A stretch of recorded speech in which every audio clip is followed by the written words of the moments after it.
Hey guys, tonight we are taking a trip somewhere different. We're going behind the Iron Curtain to a place where the air is thick with ideology and the winters are just as cold as the official state doctrines. We're traveling back to the Soviet Union, but we're not here to talk about 5-year plans or military parades. We're here to explore something far more private, something the state insisted didn't even exist.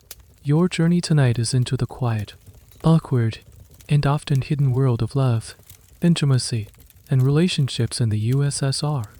Honestly, you might find the lack of basic privacy more challenging than the lack of consumer goods.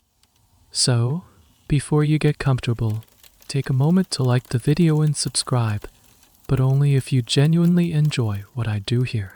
And in the comments, I'd love to know what city you're listening from and what time it is for you right now.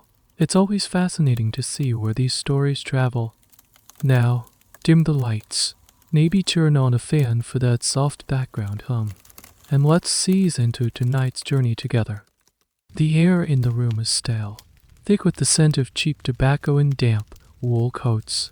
You're sitting on a hard wooden chair, one of 100 identical chairs arranged in neat rows. Before you, a stern-faced woman in a drab, gray suit stands at a lectern.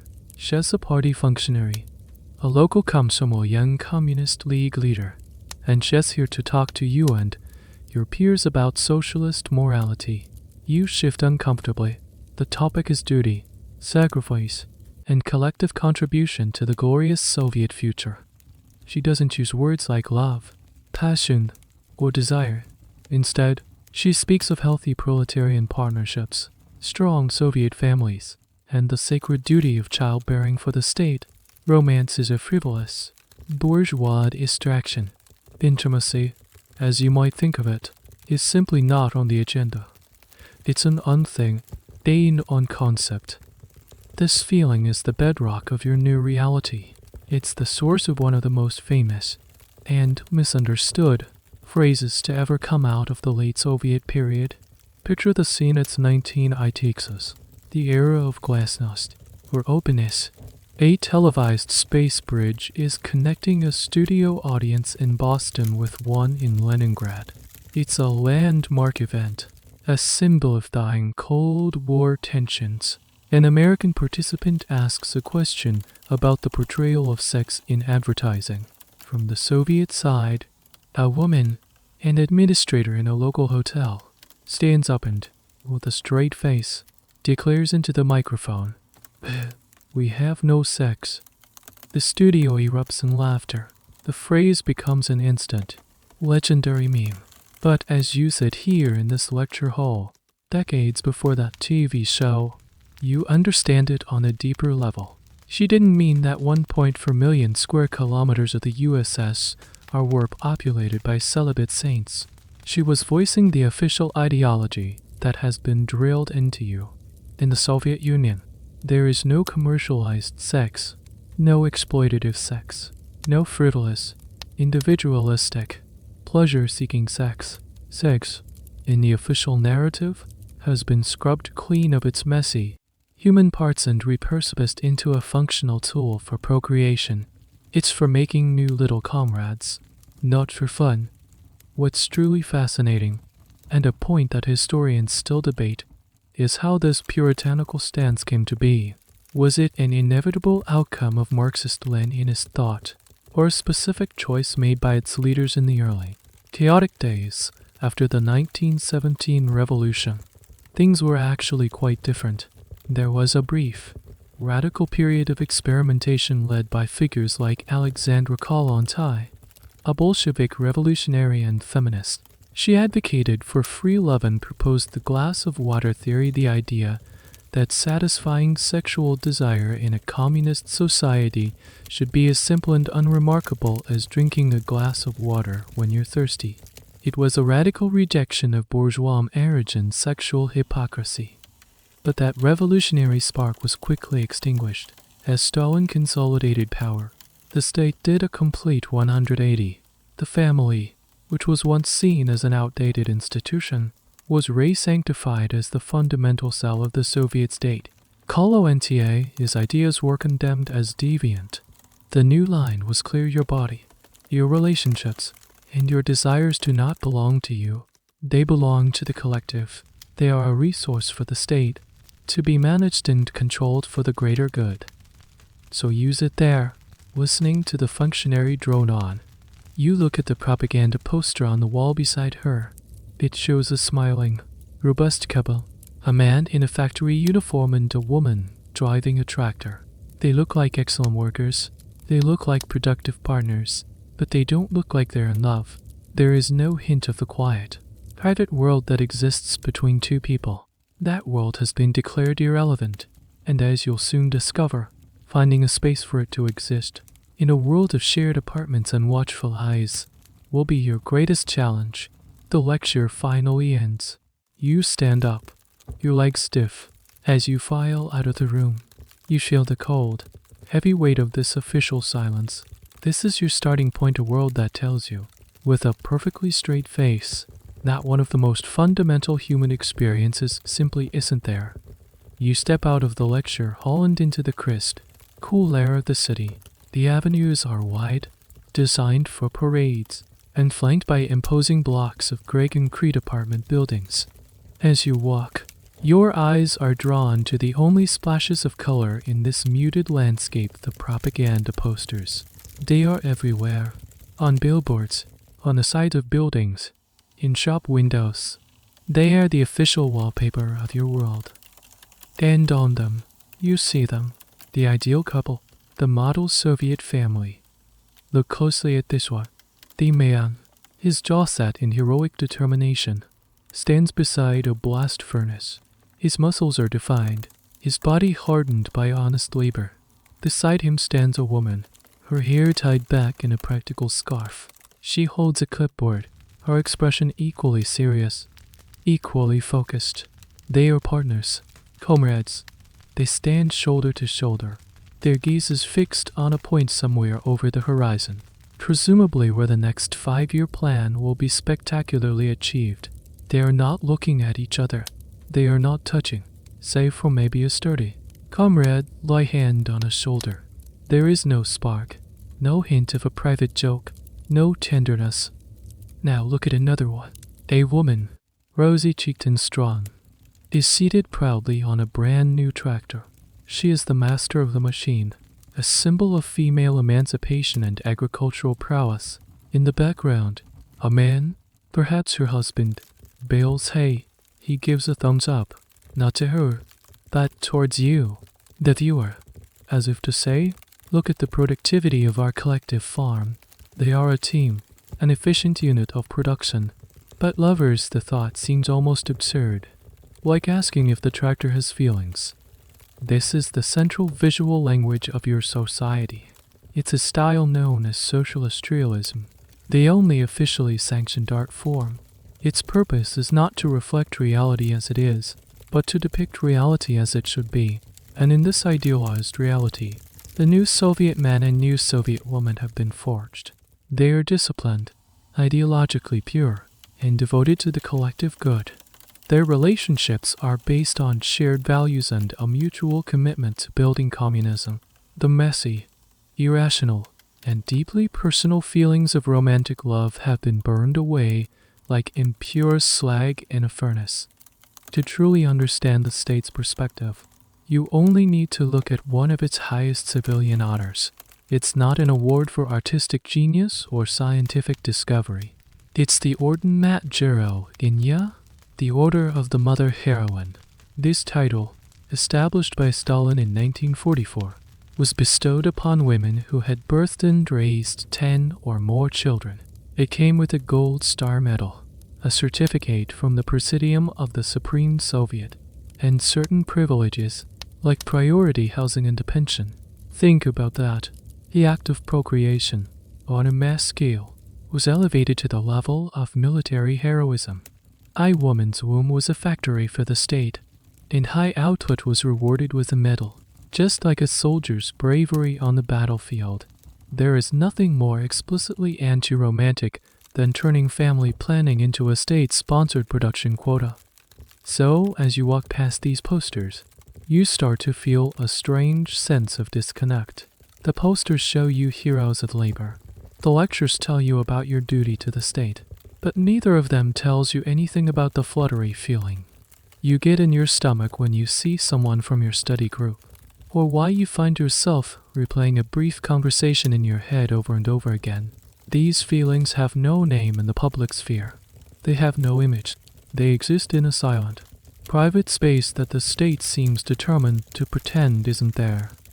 Historians, of course, are still arguing about the real-world impact of this relentless propaganda. Did the average Soviet citizen truly internalize this ideal of the passionals, production-focused partnership, or did they develop a kind of doublethink, publicly nodding along to the official narrative while privately seeking out the romance and intimacy that was so conspicuously absent from the posters? It's a difficult question to answer. For some, the ideology undoubtedly shaped their view of the world and their own relationships. For others, these posters were likely just background noise, a drab and slightly ridiculous part of the scenery that had little to do with their actual lives. They might have even shared a cynical laugh about them with trusted friends in the privacy of their own homes.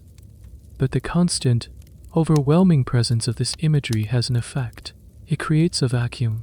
By refusing to acknowledge romantic love, the state makes it feel illicit, unofficial, maybe even a little bit subversive. You look again at the couple on the poster, the tractor driver and the hay baler. You try to imagine them at home. At the end of the day, what do they talk about? Do they hold hands? The image just doesn't compute. It's a blank.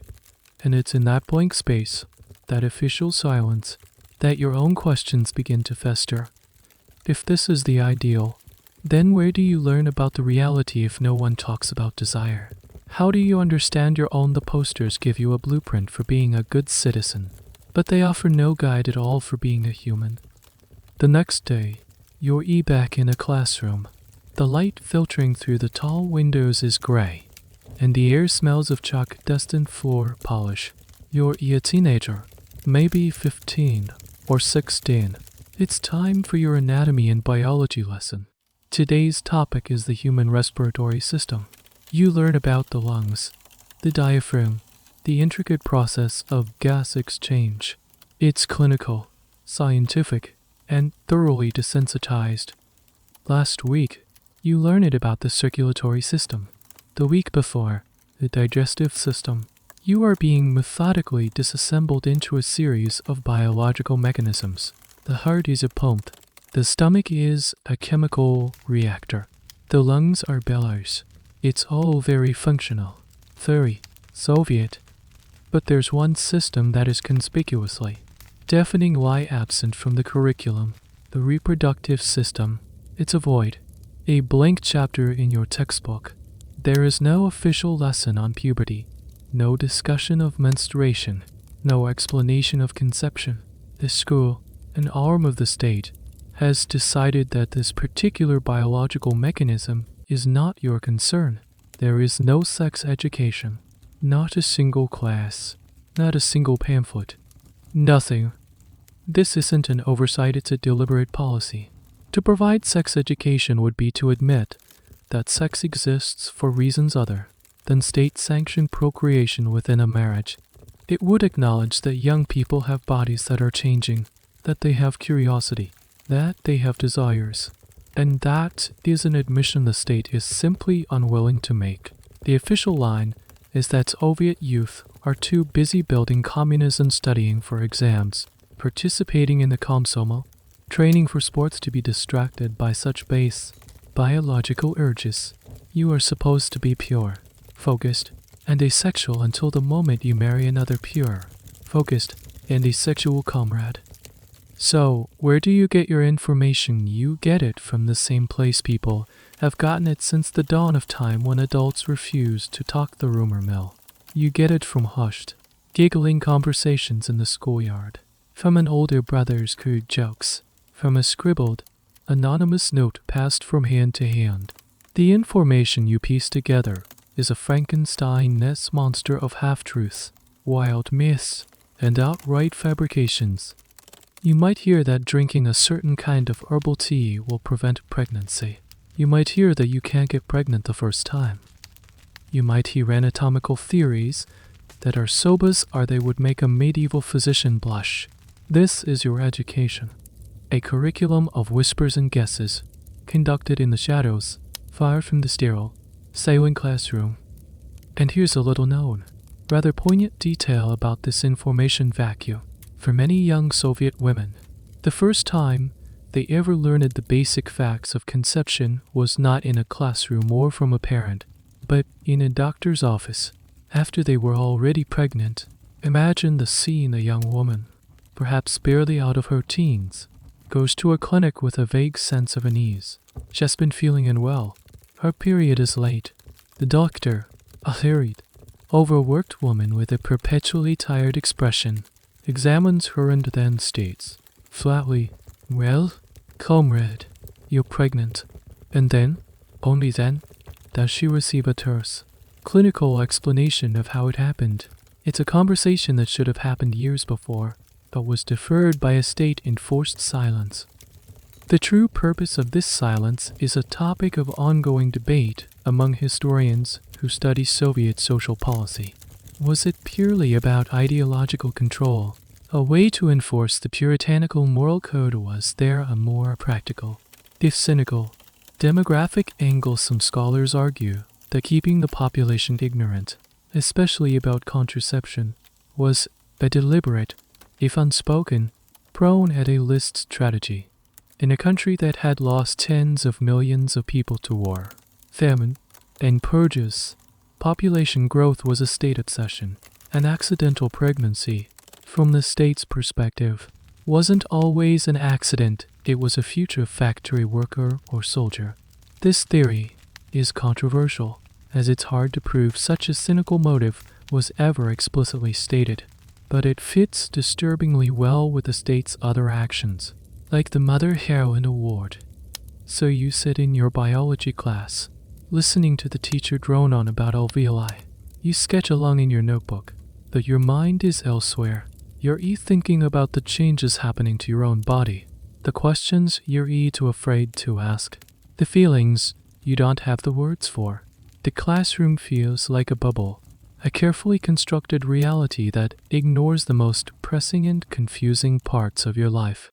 The silence from the front of the room is immense. It's not a peaceful silence.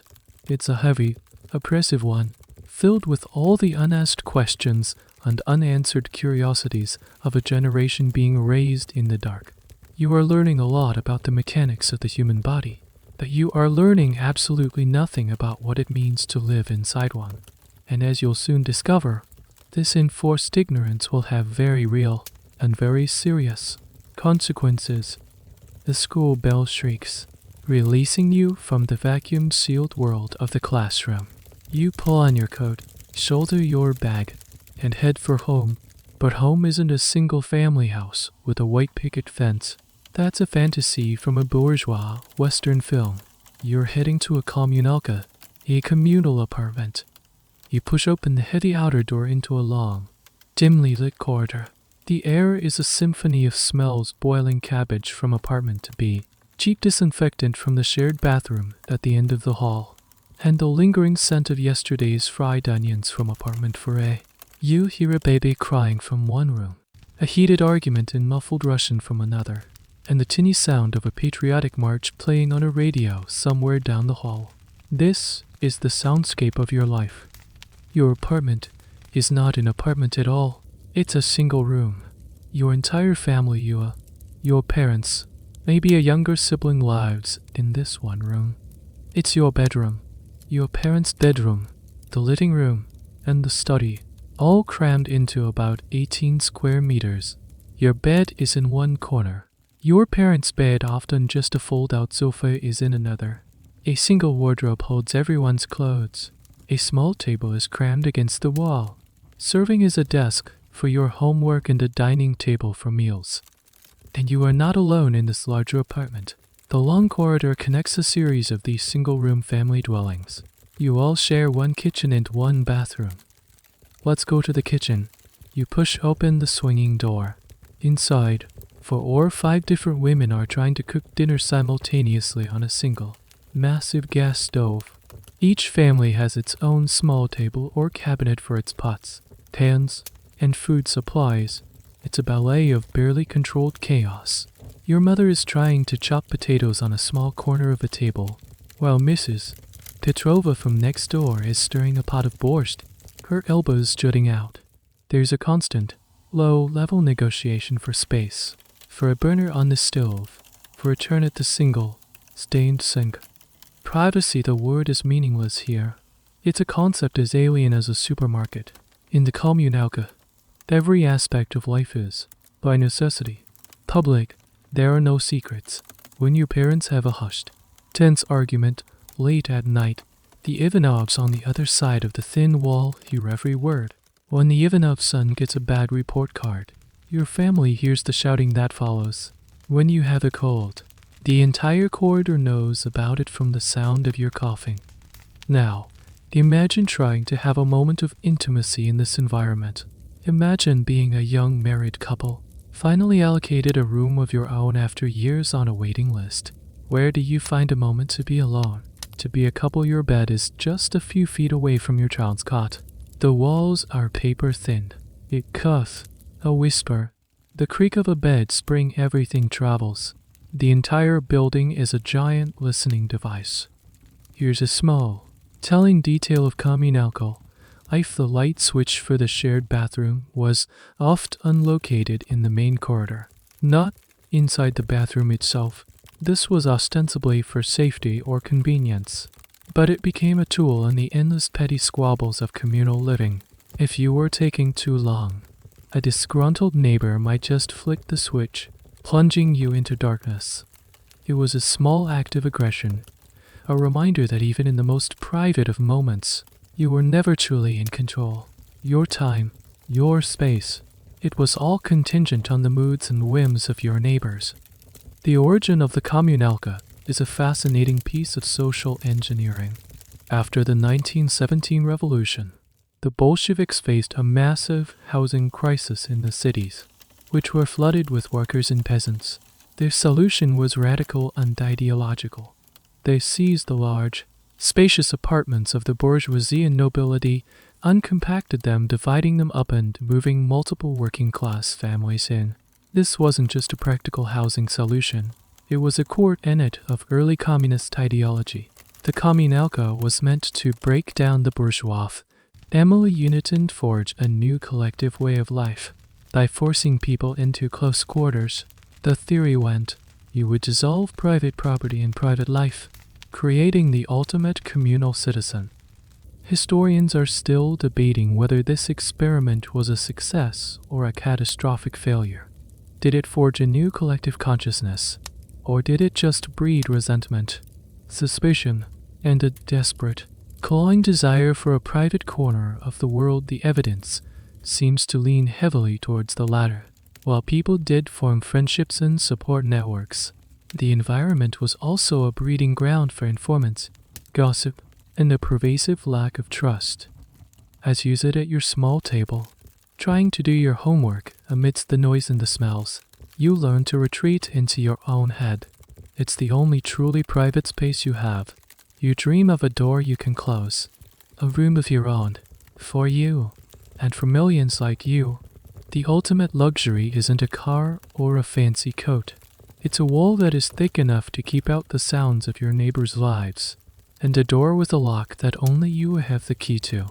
This constant, grinding lack of privacy is the single biggest obstacle to intimacy. It shapes your understanding of family, relationships, and what it means to be close to someone. Because in a Kommunalka, you are physically close to everyone, all the time, which, paradoxically, makes true emotional closeness all the more difficult to find. You're in the shared kitchen, trying to make yourself a cup of tea. Your mother sent you to get the kettle, but there's a queue for the stove, so you wait. And while you wait, you watch and you listen. The kitchen is the central nervous system of the Kommunalka. It's the newsroom, the courtroom, and the social club, all rolled into one. And at the center of this world is a figure of immense power and influence, the babushka. Not necessarily a grandmother by blood, but the ubiquitous, sharp-eyed older woman who seems to be a permanent fixture in every communal apartment. She's there now, sitting at a small table in the corner, ostensibly peeling potatoes, but actually observing everything. This is Nina Petrovna from apartment 3A. Nothing escapes her notice. She saw you come home from school 10 minutes late yesterday. She noticed the new, slightly too fashionable scarf your mother was wearing last week. She knows that the Volkovs in Furby have been arguing about money because she heard them through the wall, and she makes it her business to know your business. This is the reality of your life. Your neighbors are not just people you share a hallway with. They are your constant audience, your jury, and your moral guardians. The official eye of the state, the KGB, is a distant, abstract fear. The eye of Nina Petrovna, peering over her reading glasses as you walk down the hall, is a daily, tangible reality. Imagine you are a young woman and a young man has started walking you home from the Komsomol meeting. The first time, it goes unnoticed.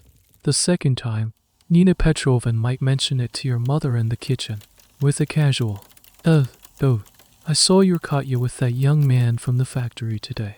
Seemed like a nice boy." It's phrased as a simple observation, but the subtext is clear. I am watching. By the third time, it's public knowledge. The entire Kommunalka is now invested in this budding romance. They will have opinions. They will offer unsolicited advice. They will pass judgment. This intense social surveillance has a profound effect on behavior. It enforces a rigid, conservative social code. You don't dare step out of line, not because a policeman will arrest you, but because the babushkas in the kitchen will dissect your every move. A girl who wears a skirt that's a little too short, or laughs a little too loudly, will be the subject of hushed conversations and disapproving glances. A young man who brings home a bottle of vodka might find himself being lectured by a neighbor on the evils of drink and his duty to the collective. This creates an atmosphere where public displays of affection are completely taboo. You would never dream of holding hands with someone in the corridor. A quick, chaste kiss on the cheek at the apartment's main door would be an act of reckless audacity, providing fodder for the kitchen gossip mill for a week. Your private life is relentlessly policed by your neighbors, who see it as their civic duty to enforce the unspoken rules of cohabitation. Here's a curious, almost comical detail that illustrates this dynamic: the bathroom schedule. In many kommunalkas, to avoid arguments and chaos, residents would create a formal, written schedule for the morning rush hour. Each family was allotted a specific 15-minute slot for the single bathroom. The Ivanovs from 7:00 to 7:15, your family from 7:15 to 7:30, the Petrovas from 7:30 to 7:45. This schedule would be posted on the kitchen wall, a testament to the Soviet love for order and bureaucracy, even in the most intimate settings. And you can be sure that if you went 1 minute over your allotted time, you would hear a sharp knock on the door, in Nina Petrovna's voice calling out, "Comrade, your time is up." The historical interpretation of this intense communal policing is complex. Was it simply a natural human response to crowded living conditions, the kind of gossip and social control you'd find in any small, insular village, or was it something more, a microcosm of the larger totalitarian state? Some historians argue that the Kommunalka effectively deputized ordinary citizens, turning them into low-level agents of social control. The state didn't need a secret policeman in every apartment because the neighbors did the job for them, enforcing conformity through the power of shame and social pressure. This created a society where people were simultaneously dependent on and deeply suspicious of their neighbors. The person who might lend you a cup of sugar could also be the one who reports you to the housing committee for a minor infraction. So you finally get your turn at the stove. You put the kettle on. Nina Petrovna looks up from her potatoes. "You brother," she says, not looking at you. "She's been very quiet lately. Is everything alright at the factory? It's not a question. It's a probe. A little test to see what information you'll give up. You learn to be guarded, to give non-committal answers. Is fine. Just tired. You learn that your words, like your living space, are not entirely your own. They belong to the collective. You grab your kettle and retreat to the relative sanctuary of your family's single room, feeling the weight of her gaze on your back the entire way down the hall. The lack of physical privacy is one thing. The lack of emotional privacy is another thing entirely. It seeps into your bones, teaching you to build walls inside your own mind, because the walls of your home are made of cardboard and other people's ears. You need to get out. The air in the Kommunalka is suffocating, thick with the scrutiny of neighbors and the sheer proximity of other people. You and your special someone, that person from your study group, your factory shift, or the Komsomol committee need to go on a date. But what does a date even look like in this world? First, forget about the Western cliches. No one is picking you up in a car. Private car ownership is a rare luxury, reserved for the party elite or those with special privileges. No one is taking you out for a fancy dinner. Restaurants are expensive, scarce, and often have long queues and surly waiters. Plus, a restaurant is a very public place, perfect for being seen by the wrong person. So you improvise. Your romantic options are defined by the landscape of the Soviet city public, monumental and state-approved. The most common date destination is the park. Gorky Park in Moscow is the most famous example, but every city has its own park of culture and rest. You meet under the shadow of a grand, arching entranceway. You walk along wide, paved paths, past statues of heroic workers and stoic leaders.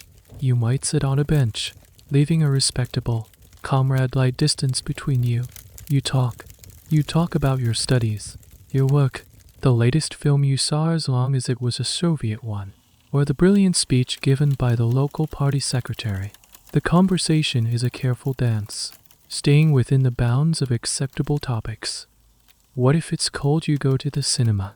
The cinema is a perfect dating spot. It's warm, it's cheap, and most importantly, it's dark. In the anonymous darkness of the theater, under the flickering light of a patriotic war epic or a film about heroic dam builders, you might dare to let your hands brush against each other. It's a tiny, electrifying moment of private connection in a public space. The film itself is almost irrelevant. The real drama is the silent, tentative negotiation happening in the space between your armrests. Another popular option is a museum or an exhibition hall. You can spend hours wandering through the cavernous rooms of the State Tretyakov Gallery or the Hermitage. You stand in front of paintings of Ivan the Terrible or Peter the Great, discussing history. Or you go to the VDNKH, the exhibition of achievements of the national economy, the sprawling, permanent World's Fair showcasing the glories of Soviet industry and agriculture. You can marvel at the Sputnik satellite, admire prize-winning cell, or stand inside a giant pavilion dedicated to the electrification of the Armenian Soviet's Socialist Republic. Its romance by way of industrial achievement. Isn't that tractor magnificent? Svetlana, oh yes. Dmitri, its horsepower is a testament to the genius of our engineers. It sounds absurd, but this is the backdrop against which relationships are built. Here's a small, poignant detail about these public dates. Because private space was so scarce, public benches became incredibly important. But sitting on a bench for hours in the Russian winter is not a pleasant experience. A common, unspoken ritual for a dating couple was to buy a single ticket to a film, watch it, and then, instead of leaving, simply remain in their seats for the next showing, and the next. They weren't there for the film. They were just renting a few hours of warmth, darkness, and semi-privacy for the price of a movie ticket. Theater ushers, often older women who understood the reality of the situation, would frequently turn a blind eye to these eternal couples, allowing them their small haven. Historians often discuss how this lack of private space shaped the very nature of Soviet courtship. Was it less romantic, or did it create a different kind of romance altogether? Some scholars argue that courtship became more intellectual and platonic out of necessity. Since physical intimacy was so difficult to achieve, relationships were built on conversation, shared ideals, and emotional connection forged during long walks in the park. The romance was in the words, the glances, the shared understanding. Others argue this is a romanticized view, and that the reality was simply one of immense frustration. The constant search for privacy, the inability to express physical affection, created a deep well of unfulfilled longing that put a strain on relationships before they could even properly begin. The truth, as always, is likely somewhere in between. So you are walking through the park of culture and rest. The sun is setting, casting long shadows from the statues of muscular, discus-throwing athletes. You are talking about your shared ambition to become a better engineer, a better doctor, a better servant of the state. But underneath the official conversation, there's another one happening. It's in the way you time your steps to match theirs. It's in the way you both look at the same flock of pigeons, using it as an excuse to stand a little closer. It's a romance of subtlety, of tiny gestures that are invisible to any passing observer. You are learning to build a private world in the most public of places, because you have no other choice. The date ends, not with a passionate embrace, but with a formal handshake or a quick, almost missed nod, and you both walk away, back to your respective kommunalkas, carrying the fragile, unspoken connection you managed to build in the open air. The park benches are cold, the movie theaters are crowded, and the museum guards are watching. The novelty of public dating wears off, replaced by a growing, desperate need for actual privacy. Not just the semi-privacy of a dark room filled with strangers, but real, true, honest to-goodness solitude, just the two of you, behind a closed door. This is the great quest of a young Soviet couple.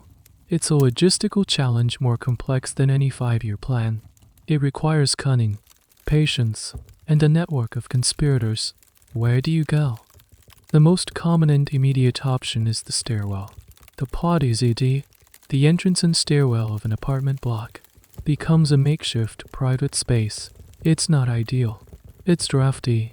It smells of dust and damp concrete, and the light is usually a single, dim, fly-aspect bulb, but it's out of the direct line of sight of the babushkas in the kitchen. On a dusty landing between floors, behind the rumbling elevator shaft, you can steal a few minutes. You can have a whispered conversation without being overheard. You might even steal a quick, clumsy kiss, your heart pounding with the fear of being discovered by a neighbor heading out to dump their trash. The sound of footsteps on the stairs is the constant, anxiety-inducing soundtrack to these moments. If you're lucky, you have a friend with a rare and precious asset, an empty room. Perhaps their family has gone to visit relatives for the weekend. Perhaps their parents work a night shift. This friend becomes the gatekeeper to a temporary paradise. A complex negotiation takes place. You might have to trade favors, promise your own scarce resources a pack of cigarettes, the coveted book, or agree to return the favor for them in the future. If the stars align, you are granted a key to our window of glorious, uninterrupted privacy. These stolen hours in a friend's room are like an oasis in the desert. It's a space where you can finally relax, talk freely, and just be a couple, without an audience. For those with a little more access or who live outside the major city centers, there is another option, the dacha. The dacha is a small, often rustic, country house. It might be a simple wooden cabin with an outhouse and a small plot of land for growing vegetables. For many Soviet families, the dacha was their escape, a place to breathe fresh air and supplement their food supply. And for a young couple, an empty dacha in the off-season was the holy grail. Getting there was an adventure in itself. A long ride on a crowded electric HKI electric commuter train followed by a walk down a muddy trek. but the reward was unparalleled, an entire house to yourselves. A whole day, maybe even a whole night. The freedom was intoxicating. Here's a peculiar and telling piece of urban folklore that grew out of this desperate search for privacy. In Moscow, with its grand, ornate metro stations, certain deep-level escalators became known as escalators of kisses. These were the particularly long, slow-moving escalators, like the one at Park Po-Bed Y Station, which is one of the deepest in the world. The ride takes over 3 minutes. For couples, this 3-minute descent into the earth became a predictable, reliable, and private-ish space. Surrounded by the crush of commuters, you were paradoxically anonymous. It was a 3-minute window for a stolen kiss or a heartfelt whisper, a tiny bubble of intimacy moving through the heart of the city. The historical analysis of this phenomenon reveals a fascinating tension in Soviet society. The state, on one hand, promoted a collectivist ideology that sought to eliminate private life. Yet, on the other hand, the human need for privacy and intimacy is a powerful, irrepressible force. Historians debate whether the state's failure to provide adequate housing was a simple logistical failing or an intentional, if indirect, form of social control. By making privacy a scarce and difficult to obtain commodity, did the state inadvertently make people more dependent on the collective and less likely to form strong, independent family units that could challenge state authority? It's a chilling thought that the housing crisis wasn't just a problem, but also a tool. So you are standing in a cold, dusty stairwell, the concrete presses against your back. You can hear the distant clang of the elevator. You have a few precious minutes with your person. The conversation is rushed, the emotions heightened by the risk of discovery. Every moment is charged with a significance it wouldn't have otherwise. This constant struggle, this relentless quest for a private corner, shapes the very fabric of your relationship. It fosters a sense of us against the world. It turns a simple date into a clandestine operation. Love, in this context, is not a gentle, unfolding flower. It's a tough, resilient weed, pushing its way up through the cracks in the concrete. And the simplest act of being alone together feels like a major victory. The furtive meetings in stairwells and the borrowed hours in a friend's room can only go on for so long. The relationship gets more serious. The whispered conversations turn to the future. And in the Soviet Union, the future means one thing, above all else: housing. You're sitting with your partner on that same park bench, but the conversation is different now. It's less about films and more about waiting lists. You're talking about marriage, but the conversation isn't framed in the language of romantic love. It's not "I can't live without you." It's "if we get married, we can get on the housing list." This is the cold, hard calculus of Soviet life. Marriage was often less a romantic culmination and more a pragmatic, strategic mudra. It was the primary key to unlocking the door to a life of one's own. As a single person, your chances of ever being allocated your own apartment were virtually zero. You were expected to live with your parents in your family's single room in the Kommunalka. But a married couple, a new family unit, that was different. A married couple could officially apply to the local Soviet council or their place of work for their own housing. So you get married. The ceremony is a brief, bureaucratic affair at a state-run wedding palace. There's no religious component. Of course, a stern-faced female official gives a short speech about the importance of the family unit to the socialist state. You sign a register, and you're done. You are now officially a family. Congratulations, comrades. And now, you wait. You put your names on the list, and you wait, and wait, and wait. The waiting lists for apartments were legendary, stretching on for years, sometimes even decades. Your position on the list was determined by a complex system of points. You got points for your profession as skilled factory worker, or a doctor was worth more than a clerk. For your current living conditions, the more people crammed into your room, the more points you got. And for having children, this is where the calculus gets even colder. Having a child was one of the fastest ways to jump up the housing list. A baby was a golden ticket. This led to a phenomenon that sociologists call instrumental procreation. Couples would decide to have a child not out of a deep-seated desire for parenthood, but as a strategic move to improve their housing situation. It's a heartbreaking pragmatic decision, turning one of life's most profound experiences into a means to an end. Imagine the conversation, darling. Maybe we should have a baby. The Volk harvested, and they got their apartment in only 5 years. And here's a truly bizarre, little-known wrinkle in the system: the divorce for housing scheme. In some cases, a couple living with parents in a crowded kommunalka would realize they could get to separate rooms if they were to separate family units. So, they would get a formal, state-sanctioned divorce. The wife would then be registered as a single mother, giving her priority on the housing list for one room. The husband, now a single man, would stay on the list for another. Once they had secured their two separate, but often adjacent, rooms in a communal apartment, they would continue to live as a couple, their official divorce being nothing more than a piece of paper to manipulate the bureaucracy. It was a high-stakes gamble, a desperate measure for desperate times. The academic debate around this topic is intense. To what extent did the housing crisis fundamentally corrupt the institution of marriage? In the Soviet Union, some social historians argue that it stripped marriage of its romantic and emotional core, reducing it to a housing contract.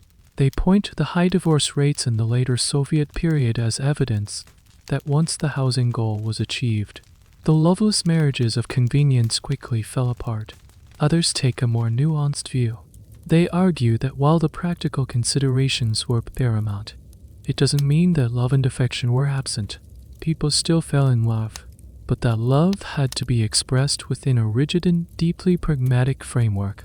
A man might show his love not by writing poetry, but by working tirelessly to get on a better housing cooperative. A woman might show her devotion by expertly navigating the bureaucracy of the local housing committee. The romance was in the shared struggle, the mutual goal of building a nest, even if the tools they had to use were old and bureaucratic. So, you are now married, but you still live in your single room with your parents, while your spouse lives in theirs. You are a family on paper, but you are still living the lives of teenagers, meeting in parks and stairwells. The marriage certificate in your drawer feels less like a symbol of your union and more like a lottery ticket. You go to work every day. You attend your komsomol meetings. You do everything a good Soviet citizen is supposed to do. And all the while, you are dreaming of the day your name is finally called. The day you are handed a key. The day your real life can finally begin. Your relationship is in a state of suspended animation, waiting for the state to grant you a place to live at. Let's say the years have passed. You've navigated the bureaucracy, or maybe your factory cooperative came through. The miracle has happened. You and your spouse have been allocated your own small, one-bedroom apartment. The door closes behind you, and for the first time in your life, you hear the beautiful sound of silence. The privacy is intoxicating. Now, a new set of practicalities emerges. You are a modern Soviet couple. You want to enjoy this newfound intimacy without immediately starting a family of 10 and earning a mother heroin medal. You need contraception. So, you go to the apteka, the state-run pharmacy.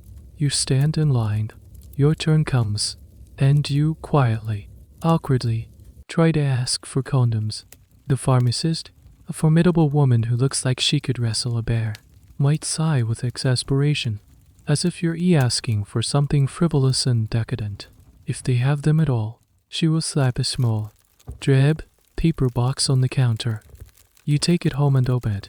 Inside, you find what was officially known as product number 2. Product number 1, by the way, was the gas mask. This nickname alone should tell you everything you need to know about the romance and quality involved. You look at product number 2. It's thick, rubbery, and dusted with a coarse, shaky talcum powder. It smells vaguely of industrial chemicals. It is, to put it mildly, not a product designed with pleasure or sensitivity in mind. It is a purely functional, almost punitive, piece of rubber. Soviet-era jokes about its quality were legendary. People quipped that they were made from the same recycled rubber as truck tires, or that they were so thick you could use them to patch a bicycle inner tube. Their reliability was notoriously poor. The unofficial slogan for product number 2 could have been probably better than nothing. And that's if you could even get them. Availability was a constant problem. A pharmacy might have a shipment 1 month and then none for the next 6. The scarcity turned condoms into a surprisingly valuable commodity. People would buy them whenever they saw them, hoarding them for future use. What about other options? The birth control pill. It was virtually non-existent for the general population until the very late Soviet period. It was seen as a product of Western decadence, and there were widespread, state-sponsored fears about its effects on women's health. The IUD, or spiral, was available, but it was often a rather primitive device, inserted without proper anesthetic and with a high risk of infection or complications. This brings us to one of the most bizarre and little-known aspects of Soviet contraception: the desperate reliance on folk methods. In the absence of reliable, state-provided options, women passed down a whispered folklore of contraceptive techniques. Many of these were ineffective. Some were comical, and others were downright dangerous. The most famous, and perhaps most emblematic, of these was the lemon slice. The theory, based on the acidic properties of citrus, was that a slice of lemon inserted before intimacy could act as a spermicide. It's a method that is both resourceful and profoundly sad. A testament to the lengths people would go to in order to gain some control over their own bodies. Other methods involve dosing with everything from vinegar to mineral water, or using household items in ways they were most certainly not intended. It was a world of desperate improvisation. The academic debate here centers on a crucial question: was this abysmal state of contraception a result of sheer incompetence, or was it a form of deliberate policy? Was the Soviet planned economy simply incapable of producing something as complex as a reliable condom or a safe hormonal pill? This is the system failure argument. It posits that the command economy, focused on steel mills and tractors, simply didn't prioritize consumer goods or healthcare products. The alternative, more cynical view, which we touched on before, is the pro-net A-list argument. This theory suggests that the state, obsessed with increasing the birth rate, had no real interest in providing effective contraception. By making it difficult, unpleasant, and unreliable, they were subtly or not so subtly pushing people towards having more children. Historians still argue whether the reality was systemic ineptitude, cynical design, or, most likely, a toxic combination of both. So you are in your new apartment. You have the privacy you've dreamed of for years, but your newfound freedom is shadowed by a constant, low-grade anxiety. Every moment of intimacy is a gamble. You are forced to rely on product number 2, a product that feels like it was designed by a committee that hated you, or on a piece of fruit that belongs in a cup of tea. This is the great paradox of your situation. The state has finally granted you a private space, but it has denied you the tools to be truly private within it. The struggle for control over your life has simply moved from the outside world, the world of housing lists and nosy neighbors, to the most intimate and personal space of all your own body. The probably better than nothing approach of product number 2 inevitably fails. The lemon slice proves to be just a lemon slice. You and your partner are now facing the most common consequence of the Soviet Union's failed contraceptive policy. The woman's period is late. A creeping, cold dread begins to set in. You don't need home pregnancy test, those don't exist here. You go to the local women's consultation clinic. After a long wait on a hard bench, a tired-looking doctor confirms your fears with a clinical nod. You're pregnant. For a moment, you might consider the alternative. You could have the child, But you just got your apartment. You're both working. You have plans, another mouth to feed. In a world of chronic food shortages and cramped living spaces, is a monumental decision for millions of Soviet citizens. It wasn't a viable choice. So you are left with the one, state-sanctioned, universally available, and tragically common method of family planning: abortion. The history of abortion in the Soviet Union is a jarring roller coaster. In 1920, Soviet Russia became the first country in the world to legalize abortion on demand. It was a radical, progressive move, hailed as a cornerstone of women's emancipation. But then, in 1936, at the same time, the family was being re-sanctified. Stalin banned it completely, as part of his aggressive pro-natalist campaign. This drove the practice underground, leading to countless deaths from unsafe procedures. Then, in 1955, after Stalin's death, abortion was legalized again, not as a matter of a woman's right to choose, but as a public health measure to combat the mortality rate from these illegal operations. From that point on, abortion became the de facto primary method of birth control. The statistics are staggering, almost impossible for a modern Western mind to comprehend. By some estimates, in the 1960s and 70s, the Soviet Union had the highest abortion rate in the world. It was not uncommon for a woman to have had 5, 6, even 8 or more abortions over the course of her reproductive life. It was a routine, albeit dreaded, part of a woman's life experience. So you steel yourself, you get the referral, and you prepare for what was grimly known as the mini-abort, or, more colloquially, the clean-out. Let's return to those whispered, desperate folk remedies for a moment. This is where they take a darker turn. Before resigning yourself to the official procedure, you might first try one of the dangerous, unproven methods rumored to induce a miscarriage. These were the dark secrets shared between women, born of fear and desperation. You might be told to take a dangerously hot bath, laced with mustard powder, in the hopes of triggering a contraction, or to drink infusions of toxic herbs like tansy, or, most chillingly, to engage in shock therapy lifting heavy furniture or even intentionally falling down a short flight of stairs. These weren't acts of malice, they were acts of utter desperation, attempts to avoid the clinical, dehumanizing process that awaited you. The academic world continues to wrestle with the long-term psychological and social impact of this reality. Was the normalization of abortion a sign of a uniquely brutal and pragmatic society? Or was it a testament to the resilience of women who, faced with no other options, simply endured what they had to endure? Some feminist historians argue that while the availability of legal abortion was crucial, the context in which it occurred without contraception, without counseling, without proper pain management turned it into a tool of state control over women's bodies. A recurring trauma rather than a choice. Others point to the quiet solidarity and support networks that women built around this shared experience, helping each other through the process with a stoicism born of necessity. It's a legacy that is both progressive and profoundly bleak. So you have exhausted the folk remedies. They didn't work. The day comes for your appointment at the hospital. You walk into the clinic, and you see them, the other women. They sit silently on benches lining the corridor, their faces pale and set. There is no conversation, just a shared, silent understanding. This is not a place of choice and empowerment. It's a place of grim necessity.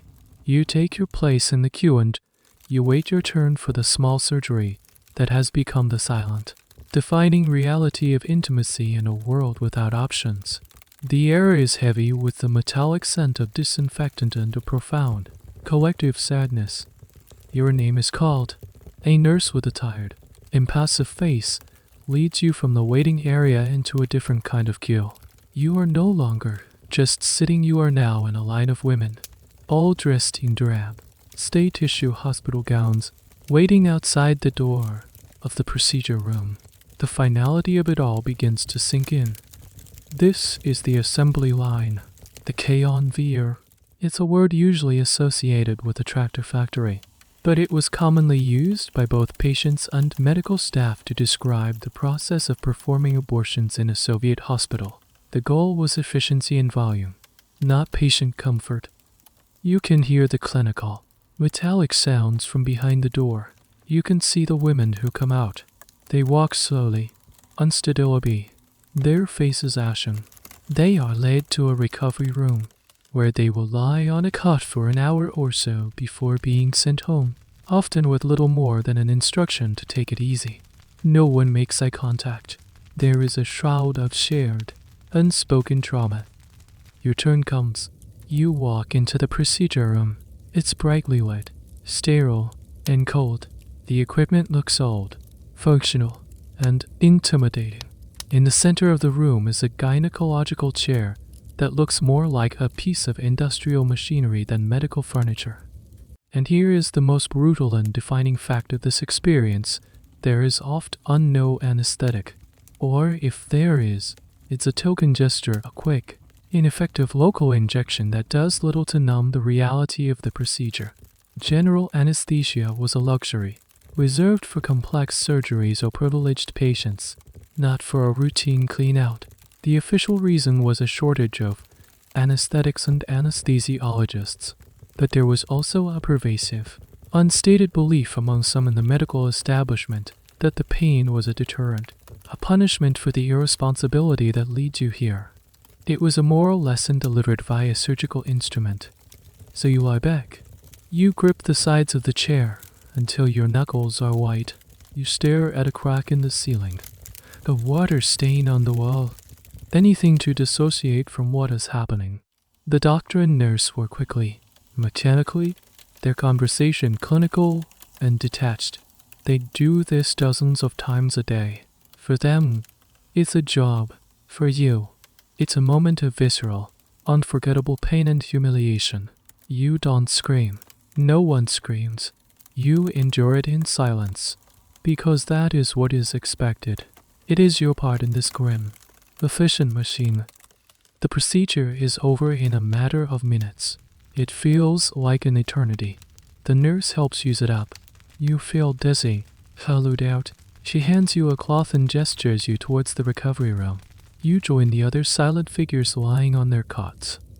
Let's talk about a small, strange detail of Soviet hospital life that adds another layer of surrealism to this experience: the shared slippers.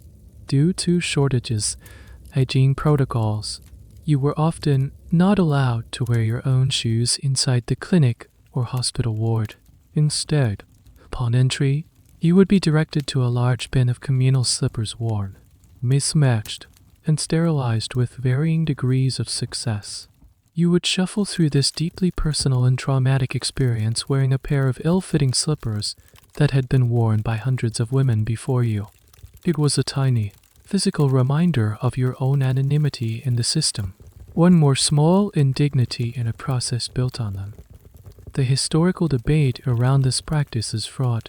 Why was a procedure that was so common, so central to the lives of millions of women, performed in such a brutal IST fashion? Was it, as mentioned, a simple matter of resource scarcity in a perpetually struggling healthcare system, or was there a deeper, more misogynistic cultural current at play? Some scholars point to a long-standing cultural stoicism in Russia, an expectation of enduring hardship to pen, i.e. without complaint.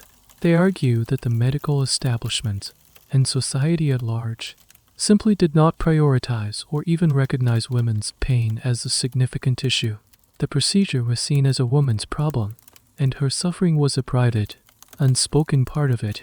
The lack of anesthetic wasn't just a shortage, it was a symptom of a profound lack of empathy, a reflection of a society that saw women's bodies as tools for the state, to be maintained and repaired with industrial efficiency.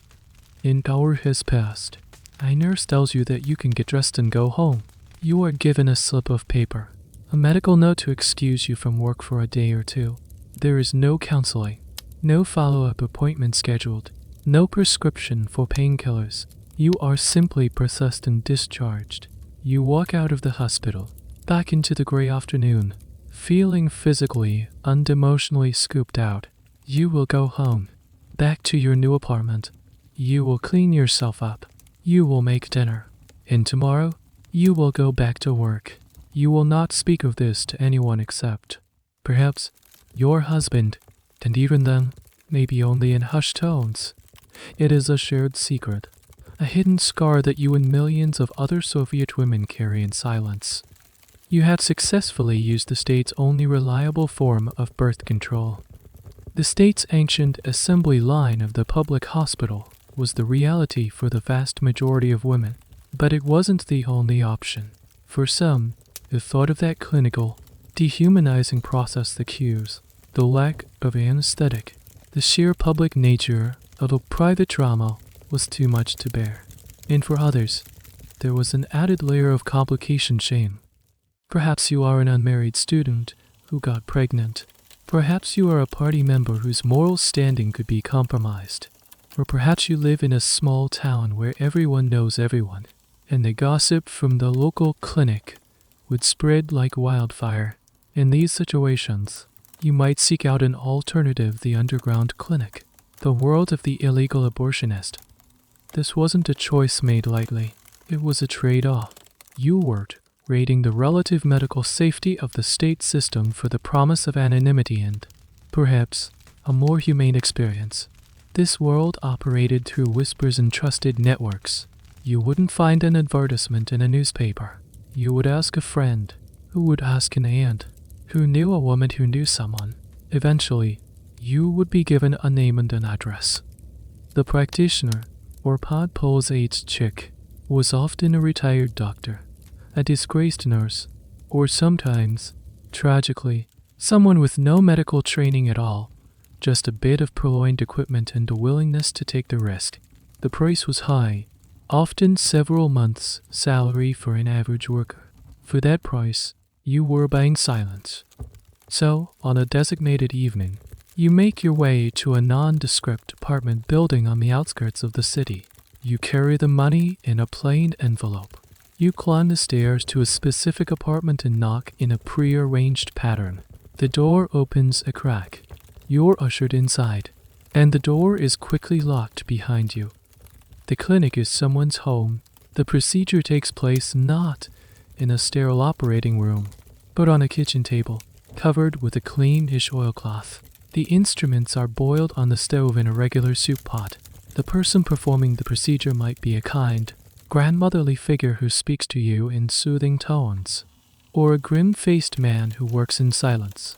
They might offer you a shot of vodka as a makeshift anesthetic. This is the gamble. In the best-case scenario, the practitioner is skilled and careful. The procedure is completed without complications. You pay your money, and you slip back out into the night, your secret safe. You have successfully bypassed the state's conveyor belt.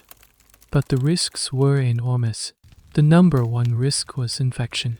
Without proper sterilization, the danger of sepsis was incredibly high. A botched procedure could lead to severe hemorrhage or permanent damage to your reproductive organs, and if something went wrong, you had no recourse. You couldn't call an ambulance, because that would expose both you and the practitioner. Your secret would be out, and they would face a long prison sentence. Many women who developed complications would wait until it was far too late, only showing up at a state hospital when they were already critically ill with a raging fever or uncontrollable bleeding.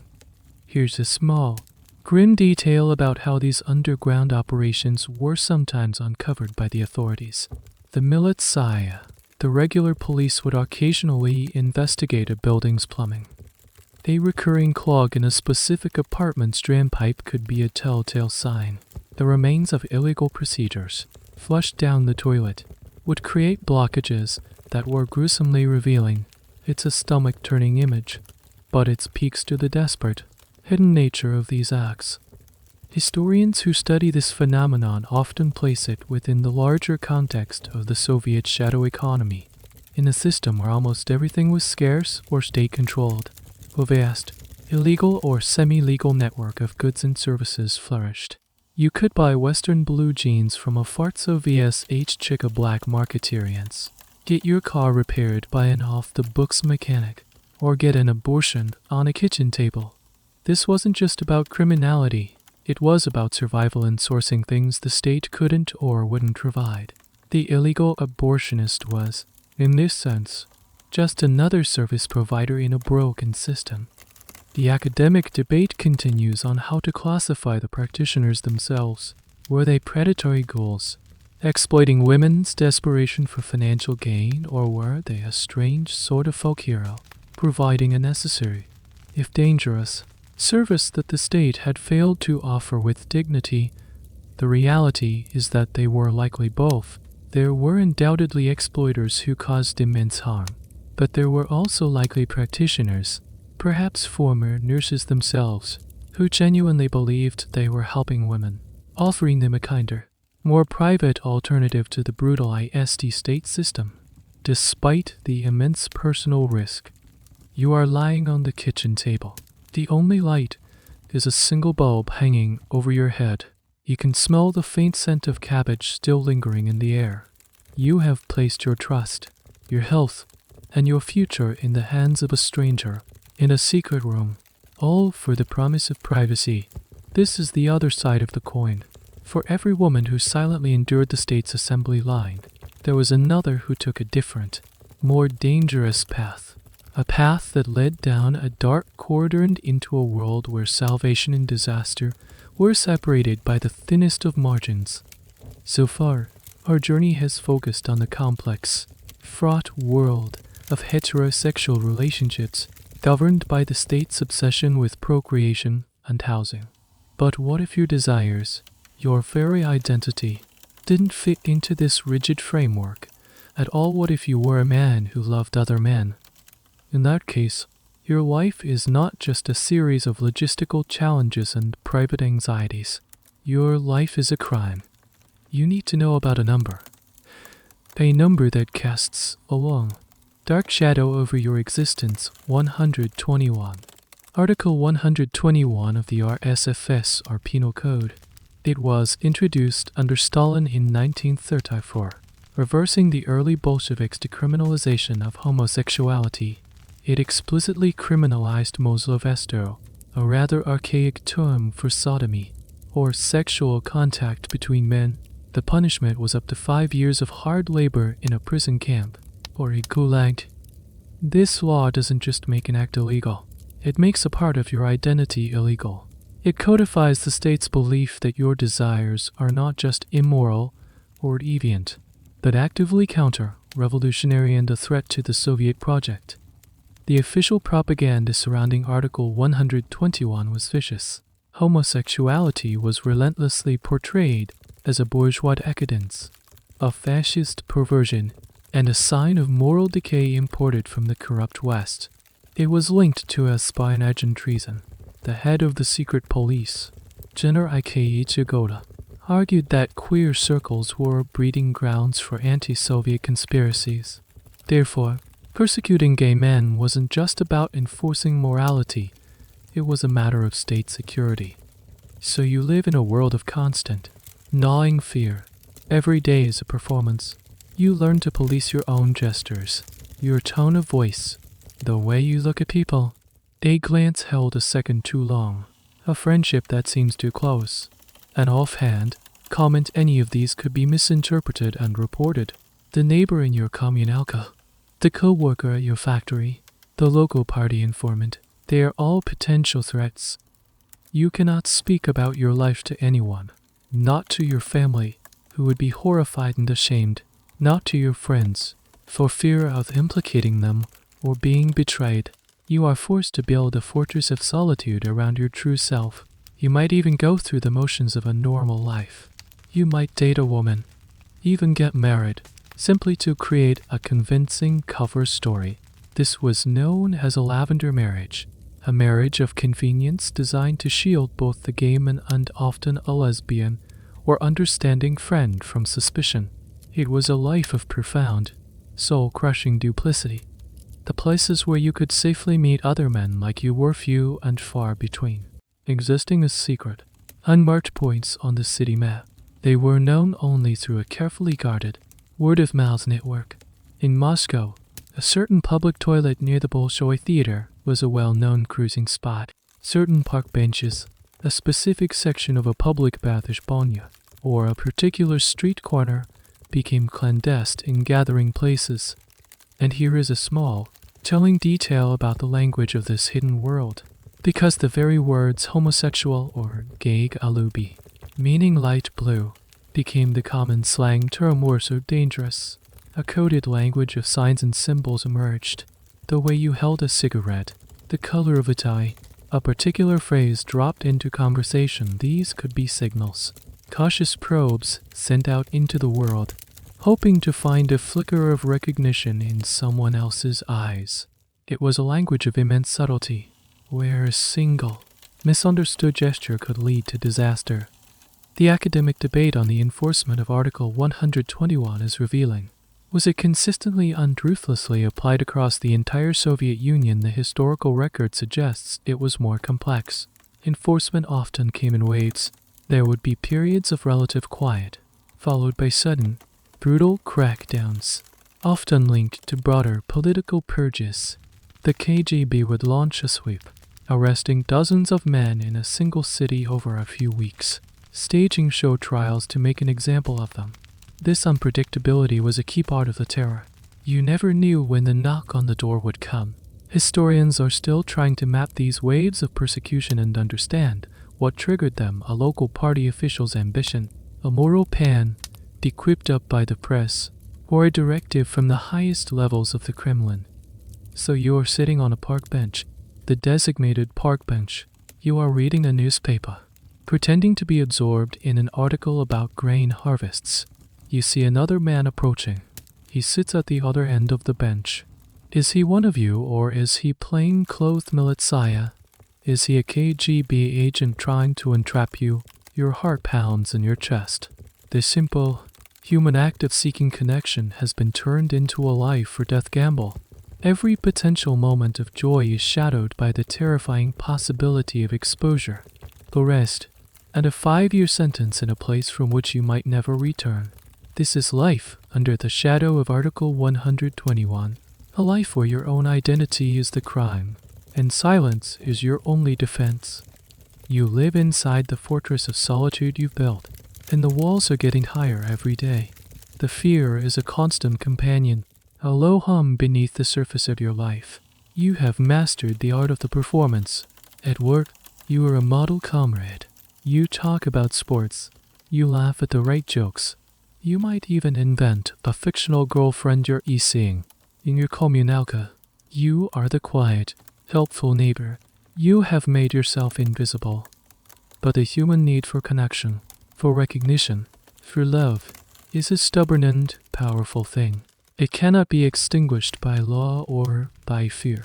So you live a double life, a life of secrets and shadows. By day, you are Dmitri, the factory foreman. By night, in the rare, stolen moments of freedom, you are someone else entirely. Your real life happens in whispers, in code, in the fleeting moments of connection you manage to snatch from the jaws of a hostile world. The anxiety of this dual existence is immense. You develop a kind of hypervigilance, constantly scanning your surroundings, reading people's expressions, looking for signs of danger. A casual question from a co-worker, "What did you do this weekend?" Dmitri can send a jolt of panic through you. You have to have your alibi ready, your story straight. The mental energy required to maintain this facade, day in and day out, is exhausting. You become an expert in compartmentalities. Your work life is in one box, your public social life is in another, and your real life, your real self, is in a third box, locked and hidden away. The risk of these boxes ever touching is too great. If you have a lover, you can never speak their name to anyone. You can never appear in public together as a couple. You can never have a photograph of them. Your relationship exists entirely outside of the documented world, a ghost that leaves no trace. Imagine this scenario. You are in a secret relationship with another man. He gets sick, not just a cold, but seriously ill. You cannot visit him in the hospital and pretend to be his concerned partner. You are, At best, a friend. You have no official standing, no right to be there. If you were to die, you would have no right to mourn him publicly. You would have to stand at the back of his funeral, a colleague from work, your heart breaking in a silence that no one can understand.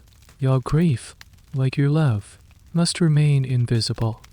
Here we find one of the most poignant and lesser-known tragedies of this era, the blackmailers. Because the state had made homosexuality a crime, it created a perfect opportunity for predators. These weren't agents of the state, they were ordinary criminals who understood the power of a secret. They might frequent the same cruising spots, pretending to be part of the community. They would lure a man into a compromising situation and then reveal their true intent, threatening to expose him to his family, his employer, or the militia, unless he paid them. For the victim, it was an impossible choice. Going to the police was not an option, as it would mean confessing to the crime of being gay. Many men were trapped in cycles of blackmail for years, their lives and finances slowly drained away by this constant terror. The academic study of this hidden history is incredibly difficult, and this is a point historians always stress. Because these lives were lived in the shadows, they left very few records. The official sources, police reports, court documents, KGB files are tainted by the homophobic ideology of the state. They paint a picture of deviants and conspirators. To find the human story, historians have had to turn to alternative sources, which are scarce and hard to find. They rely on the private, unpublished diaries that have survived, the letters that were never sent, and, in more recent years, the oral histories of the few survivors who are now willing to speak about their experiences. Piecing together this history is like assembling a mosaic from a handful of scattered, broken shards. We will likely never know the full extent of the suffering and the quiet courage of these hidden lives. So, you are walking home from a clandestine meeting. You had a few precious hours with someone who sees you for who you are. Not for the character you played every day. For a brief time, you didn't have to be afraid. But now, as you walk back towards your kommunalka, the mask goes back on, the fortress walls go back up. You have to switch from your real self back to your public self. The transition is jarring, a kind of psychological whiplash. You carry the warmth of that secret meeting inside you, a tiny, glowing ember that you must shield from the cold, hostile winds of the world outside. It's a fragile source of light in a life defined by the ever-present, suffocating darkness of the closet. The worst has happened. Maybe you were unlucky. Maybe you were betrayed by someone you trusted. Maybe you were simply in the wrong place at the wrong time during a police sweep. But the knock on the door has come. Two men in plain clothes are standing in the hallway of your kommunalka. Your neighbors peek out of their rooms, their eyes a mixture of fear and morbid curiosity. You are arrested under Article 121. The interrogation is a blur of psychological pressure and humiliation. You are a social parasite, a degenerate, a threat to the moral fabric of the Soviet people. They will try to force you to name others. This is the primary goal of the interrogation, not just to punish you, but to use you as a key to unlock and destroy your entire secret network. The loyalty and silence of your community is your only protection, and the KGB's goal is to shatter it. The trial is a formality, a piece of political theater. Your guilt is presumed. The verdict is predetermined. You are sentenced to 5 years in a corrective labor camp, 5 years in the Gulag.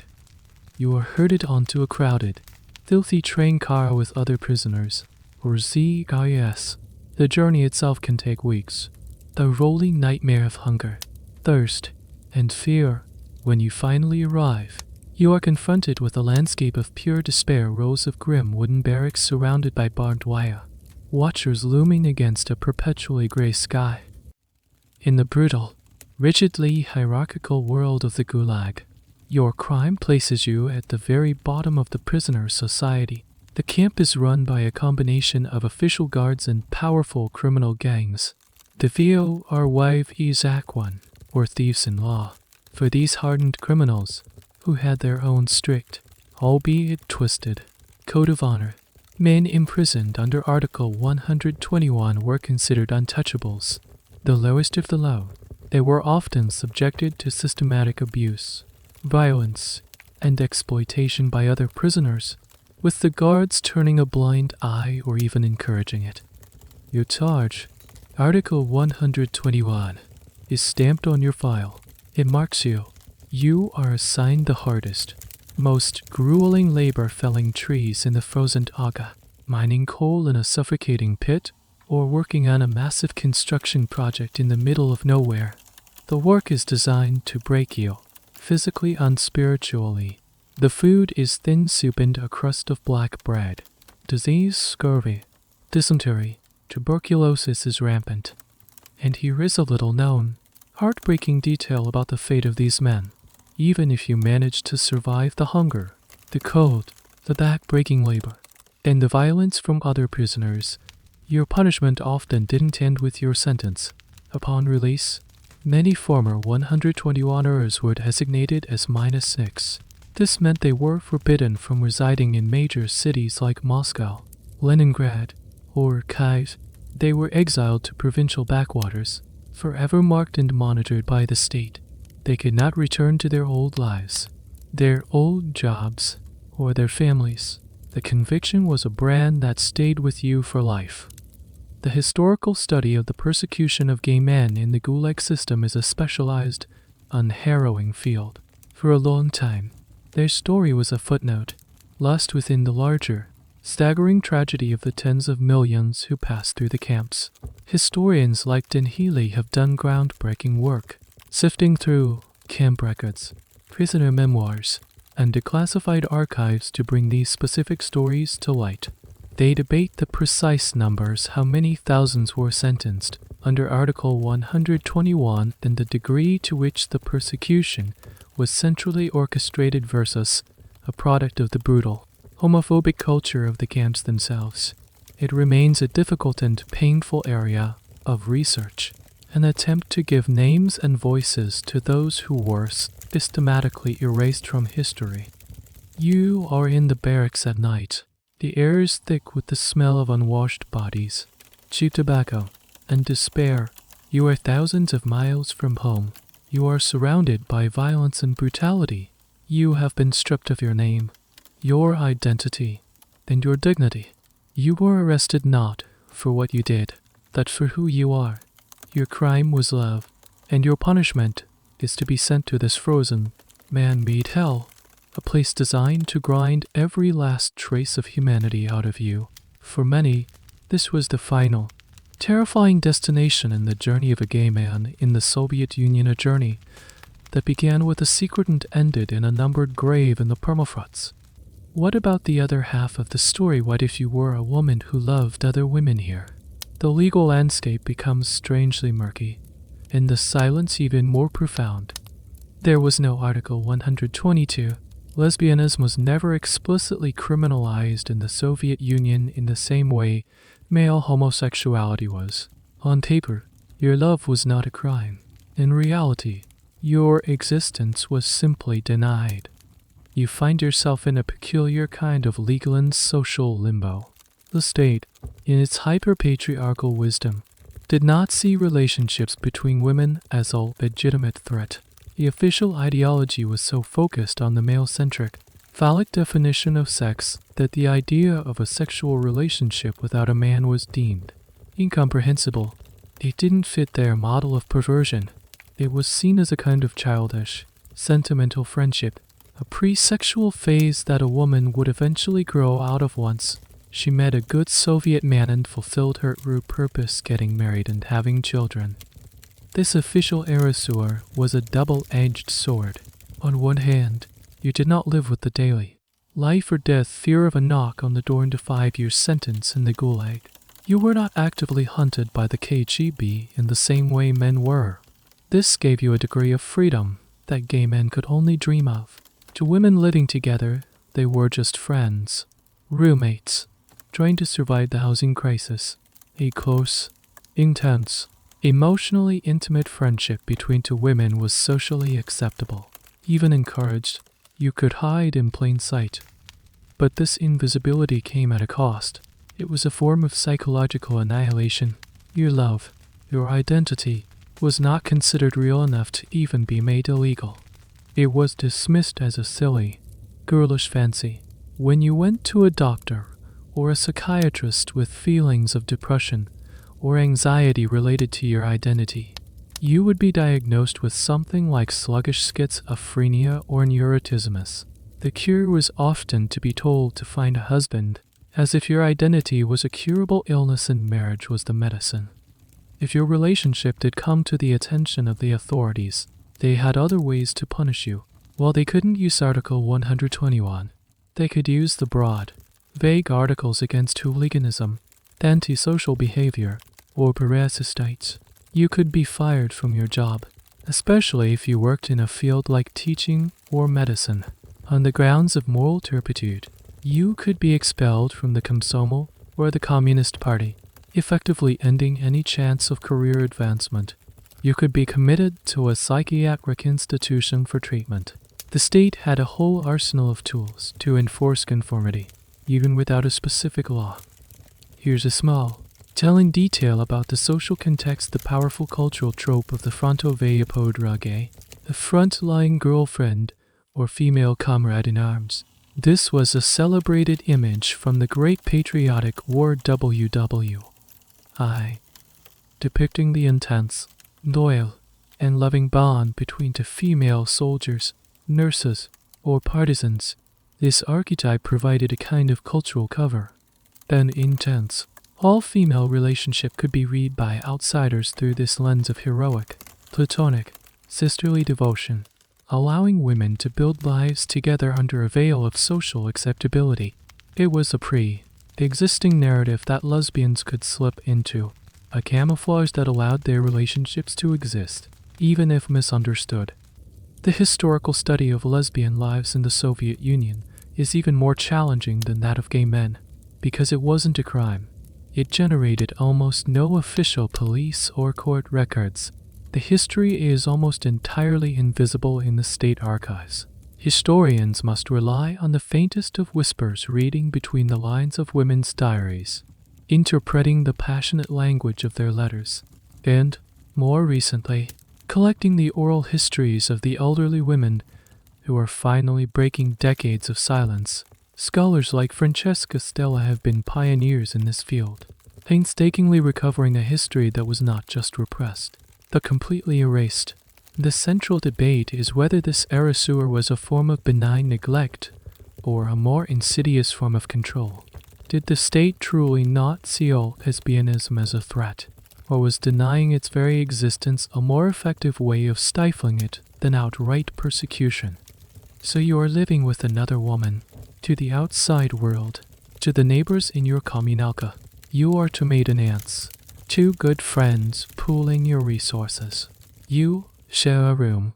You cook your meals together. You navigate the world as a team. You have built a small island of quiet domesticity. You are safe from the law, but you are also invisible. You have no language to describe your relationship, no models to follow. When you look at the propaganda posters, you see the heroic male-female worker couple. When you listen to the radio, you hear songs of heterosexual love. Your reality is unwritten, unsung, unspoken. You exist in a vacuum, a love that dares not, and is not allowed to, speak its name, not because it's a crime, but because, in the eyes of the world, it simply doesn't exist at all. Let's shift our gaze from the realm of private desire to the world of commerce. In the official narrative of the Soviet Union, you live in a worker's paradise. Society has been cleansed of the exploitation and moral decay inherent in capitalism. Therefore, certain professions simply do not exist. Chief among them is prostitution. Officially, there is no prostitution in the USSR. The phenomenon has been completely eradicated, a relic of the cruel, bourgeois past. According to party doctrine, prostitution is a direct result of economic desperation and the objectification of women under capitalism. Since the Soviet state has guaranteed work for everyone on liberated women, the root causes have been eliminated. Problem solved. You, as a citizen, are taught this from a young age. It's an article of faith. To suggest otherwise would be to slander the achievements of socialism. But then, you walk past one of the grand hotels in Moscow or Leningrad, one of the in-tourist hotels that cater exclusively to foreign visitors. You see the women standing on the street corners nearby. They are dressed a little more fashionably than everyone else. They wear a bit more makeup. They make eye contact with the Western businessmen and tourists going in and out. These are the nochnaya baki, the night butterflies. They are the living, breathing contradiction to the official story. The existence of sex work in the USSR was an open secret, a reality that everyone knew but no one in power would ever acknowledge, because it officially didn't exist. There were no laws specifically against it. Instead, the state used to catch all legal toolkit to control it. A woman suspected of being a night butterfly could be arrested for parasitites if she couldn't prove she had a legitimate state job. Hooliganism, or, most conveniently, for violating currency laws. This is the key to understanding the top tier of Soviet sex work. The most sought-after clients were foreigners, because they had something no Soviet citizen could legally possess for uncurrency: dollars, Deutschmarks, French francs. For these women, sex was often secondary to the real prize: access to the West. A foreigner could provide them with hard currency, which could be used on the black market, or with highly coveted Western goods: jeans, cosmetics, cigarettes, records, which were a form of currency in themselves. These women were known as valyutined, I prostitutk, I, hard currency prostitutes. Herein lies a strange and fascinating detail: the connection to the KGB. The major and tourist hotels work rolling with KGB agents. They watched everyone, the foreigners and the Soviets who interacted with them. The relationship between the KGB and the night butterflies was complex and deeply cynical. On one hand, the KGB would periodically arrest these women to clean up the streets or to show they were cracking down. On the other hand, they used them. Many of the butterflies were pressured or blackmailed into becoming informants. They were the eyes and ears of the secret police, reporting on the conversations, habits, and vulnerabilities of the foreign businessmen, diplomats, and journalists they entertained.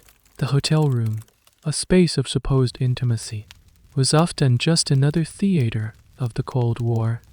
Of course, not all sex workers operated in this elite, high-stakes world. Away from the tourist hotels, in the grimy train stations, industrial towns, and military bases, there was a much grimmer reality. Here, women sold themselves not for blue jeans and rock and roll records, but for a bottle of vodka, a hot meal, or a place to sleep for the night. These were often women who had fallen through the cracks of the Soviet system: runaways, ex-prisoners, alcoholics. They were the absolute bottom of the social ladder, vulnerable and unprotected. The historical debate around this topic is fascinating. How could a totalitarian state, obsessed with controlling every aspect of its citizens' lives, allow such an obvious contradiction to its own ideology to flourish? Some historians argue it's another classic example of Soviet doublethink, the ability to hold to completely contradictory beliefs at the same time. The state could officially proclaim the eradication of prostitution while simultaneously managing and exploiting it for its own security and economic ends. Others see it as a sign of the limits of totalitarian control. The state could legislate and propagandize, but it could not extinguish basic economic realities and human behaviors. The night butterflies were a persistent, living testament to the cracks in the monolithic facade of the Soviet system. So you are an ordinary citizen, walking home from your factory job. You see the night butterflies outside the hotel, and you feel a strange mix of emotions: contempt, because you've been taught that they are morally corrupt; envy, because their clothes are nicer than yours; then maybe, just maybe, a sliver of understanding. You understand that in a world of scarcity, People will do what they must to survive, or to get a taste of a world that has been forbidden to them. They are a ghost of the capitalism your society claims to have defeated, a ghost that stubbornly refuses to disappear. They are the living proof that even in a worker's paradise, some forms of work are more profitable than others. Now, let's pull back the drab, gray curtain of ordinary life and take a peek into a world that, for the average citizen, was the subject of rumor, envy, and resentment. This is the world of the nomenklatura, the Soviet elite. You are an ordinary person, living in your kommunalka, queuing for sausage, and struggling with product number 2. For you, the party's puritanical ideology is a daily reality. But, for the high-ranking officials, the party bosses, the top military officers, and the celebrated artists who towed the line, the rules were different. The nomenclatura lived in a parallel universe of privilege. They didn't live in communal apartments. They had spacious, private apartments in stately buildings in the city center, or sprawling dachas in exclusive, gated communities in the countryside. They didn't shop in regular stores with empty shelves. They had access to special, closed stores called BR Easy Cost shops, where they could buy high-quality food, imported liquor, and Western consumer goods using special certificates or foreign currency. And just as they had privileged access to goods and housing, they had privileged access to people. The puritanical rules of socialist morality, so rigidly enforced upon the masses, were often treated as optional for the powerful. The stereotype of the lecherous, powerful party boss was more than just a cynical joke. It was often a reality. A factory director or a regional party secretary held immense power over his subordinates' lives. He could grant or deny promotions, allocate apartments, or approve travel permits. This power dynamic created a fertile ground for exploitation. A young woman working in his office might find her career advancement mysteriously dependent on her willingness to accompany the boss on a business trip to a Black Sea resort. Refusal could mean being sidelined, demoted, or worse. It was a silent, coercive system that was rarely spoken of but widely understood. This wasn't just about individual corruption. There was an entire infrastructure of privilege. The state itself provided the venues for these special relationships. The elite had access to exclusive sanatoriums, private restaurants, and secluded hunting lodges. Far from the prying eyes of the public, the Black Sea coast, with its sun-drenched resorts in places like Sochi and Yalta, was the unofficial playground of the Soviet elite. Here, amidst the palm trees and warm sea, the strict rules of Moscow seemed to melt away. And here's a particularly telling detail that highlights this hypocrisy: the special bathhouses. The banya, or public bathish, was a cornerstone of Russian and Soviet life. But the elite didn't go to the same public banyas as the common folk.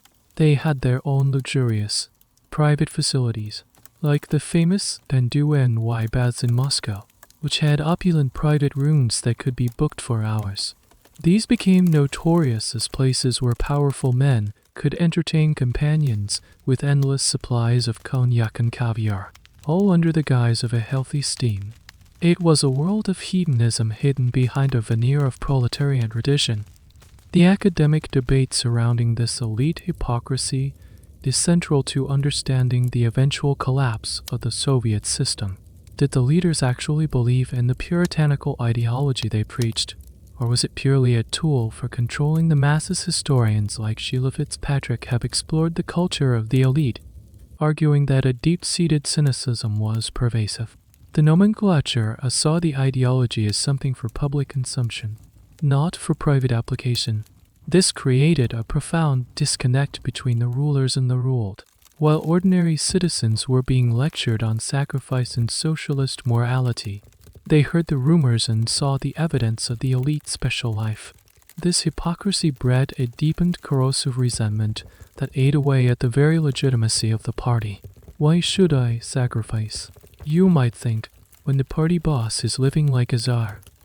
The most infamous example of this, of course, was Levi Renti Iberia, Stalin's monstrous secret police chief, while an extreme case, his well-documented history of using his state power to abduct and assault women became a dark legend, a symbol of the absolute corruption at the heart of the system. His actions were the terrifying endpoint of a system where unchecked power led to absolute depravity. So you are on the trolley, heading home from work.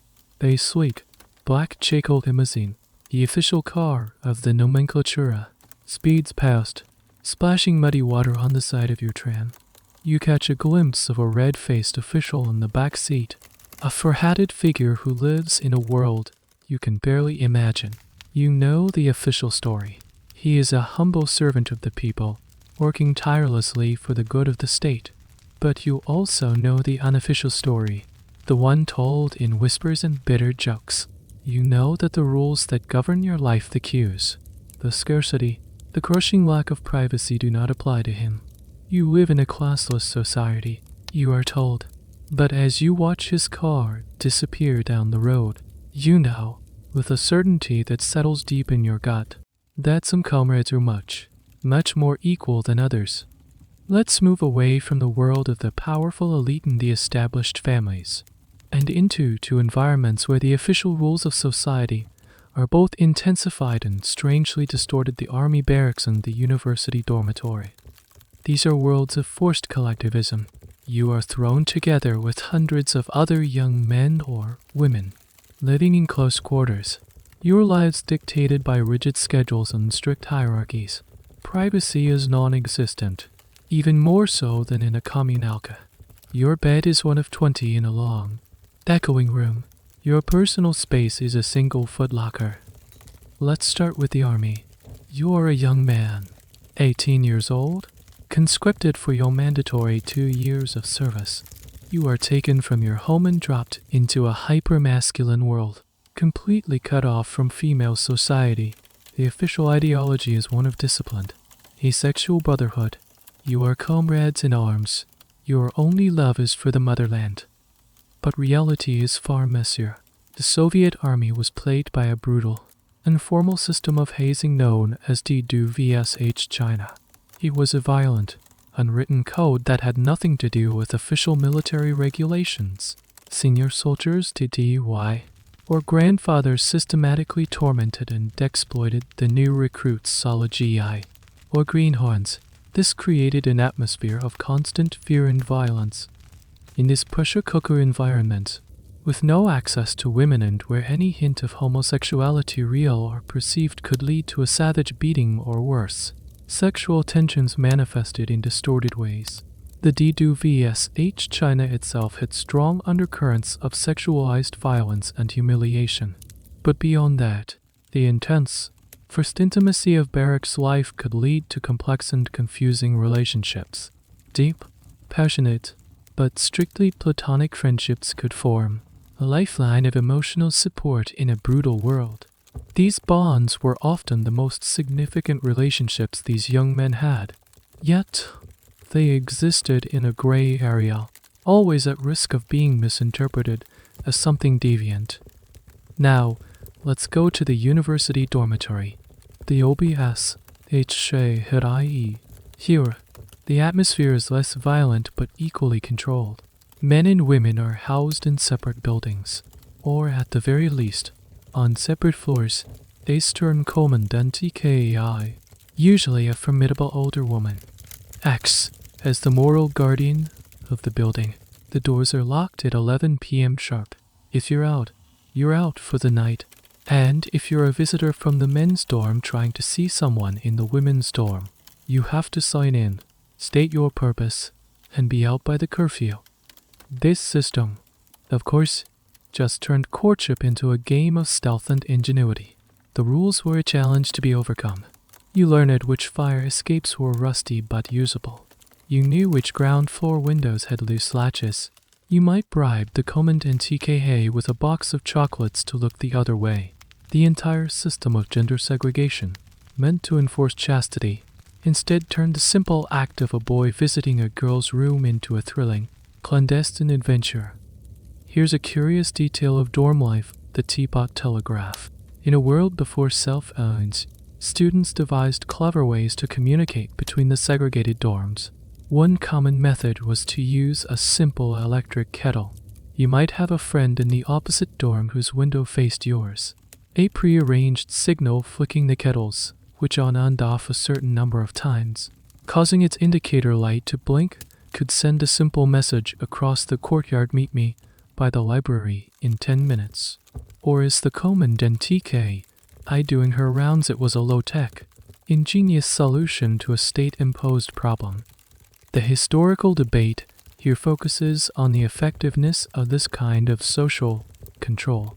Did these strict, segregated environments successfully instill the desired puritanical values in Soviet youth, or did they, by making normal interaction so difficult and illicit, actually fetishize it and lead to riskier behaviors? Many sociologists argue for the latter. The forbidden fruit effect was powerful. The constant restrictions and the thrill of breaking the rules created a culture of secrecy and subterfuge. It didn't stop relationships from happening, it just drove them underground and made them more complicated and anxiety-ridden. Instead of learning to interact in a healthy, open way, young people learned to associate intimacy with rule-breaking and deception. So you are lying in your narrow dorm bed. It's midnight. The doors are locked. The corridor is silent. You are thinking about the person in the building across the courtyard. The state has put you in this box, supposedly to study and build the future, and to keep you pure and untroubled by distractions. But all the rules and all the locked doors in the world cannot stop the fundamental human impulse to connect. The state has built a labyrinth of regulations around your social life, and you, and thousands like you, are spending your youth becoming experts at finding a way through it. The primary lesson you are learning is not Marxism-Leninism, but how to outwit the system. The years pass. The intense, formative experiences of the army or the university give way to the routines of adult life. But the history of the Soviet Union is a history of upheavals, and no event cast a longer or darker shadow over the 20th century than the Great Patriotic War. It's 1945. The war is over. You are a soldier, and you have survived. You have seen things no human should ever see.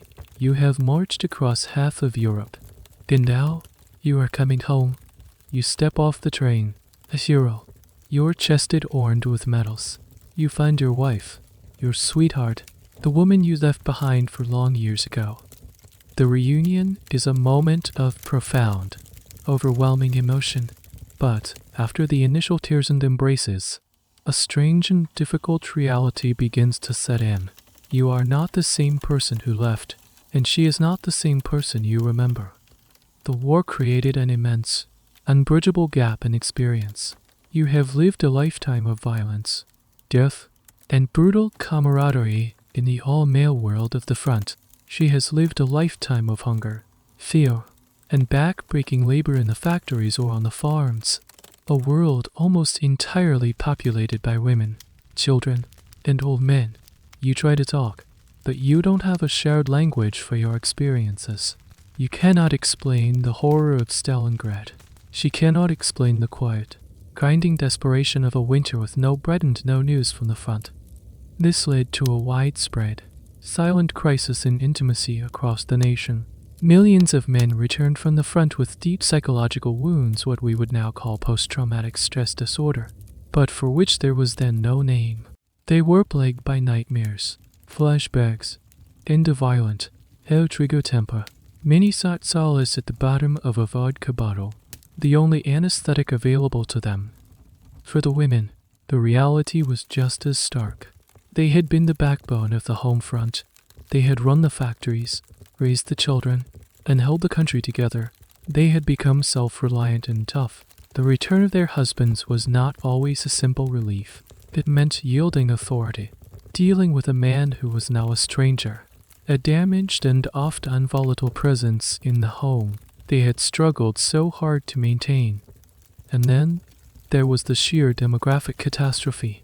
The Soviet Union lost more than 27 million people in the war, the vast majority of them men. This created a profound gender imbalance that would last for a generation. In 1946, for every 100 women in their 20s and 30s, there were only about 60 or 70 men. This simple, brutal statistic had a massive impact on relationships. For women, finding a husband became a matter of fierce competition. Any man, was a precious commodity, even if he was physically or psychologically damaged by the war. This desperation often forced women to accept relationships and marriages that were far from ideal, to tolerate alcoholism or abuse, because the alternative was a lifetime of loneliness and the social stigma of being an unmarried woman.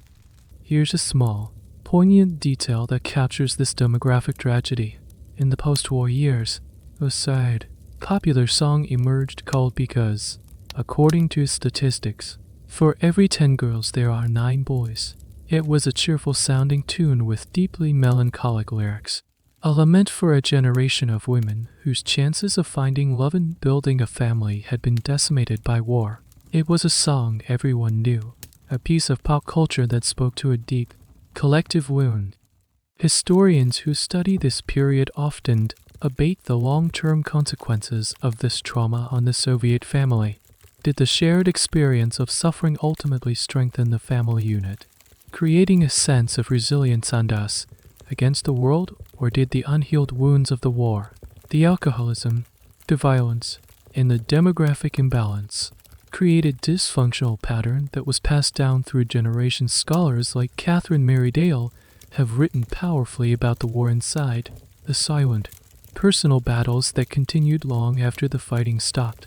They argue that the war's trauma became deeply embedded in the fabric of Soviet family life, contributing to high rates of divorce, domestic violence, and a pervasive sense of melancholy. So you are sitting at your kitchen table in your kommunalka.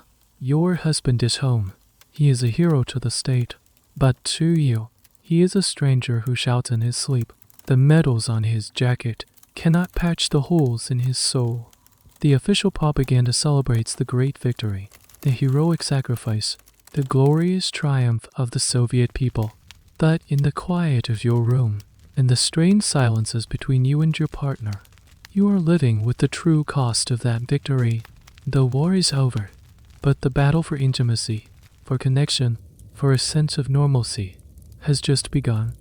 The war is a long shadow, but time moves on. The old tyrant, Stalin, is dead. It is 1956. A new leader, Nikita Khrushchev, stands before the 20th Party Congress and delivers what will become known as the secret speech. He denounces Stalin's crimes, his cult of personality, and the terror of the great purge. A window opens. A breath of fresh air, however tentative, enters the suffocating room of Soviet life. This period is called the thaw. For you, an ordinary citizen, the changes are subtle at first, but palpable. The fear that has permeated every aspect of your life for decades begins to recede, just a little. You are less afraid to tell a political joke, at least to a trusted friend.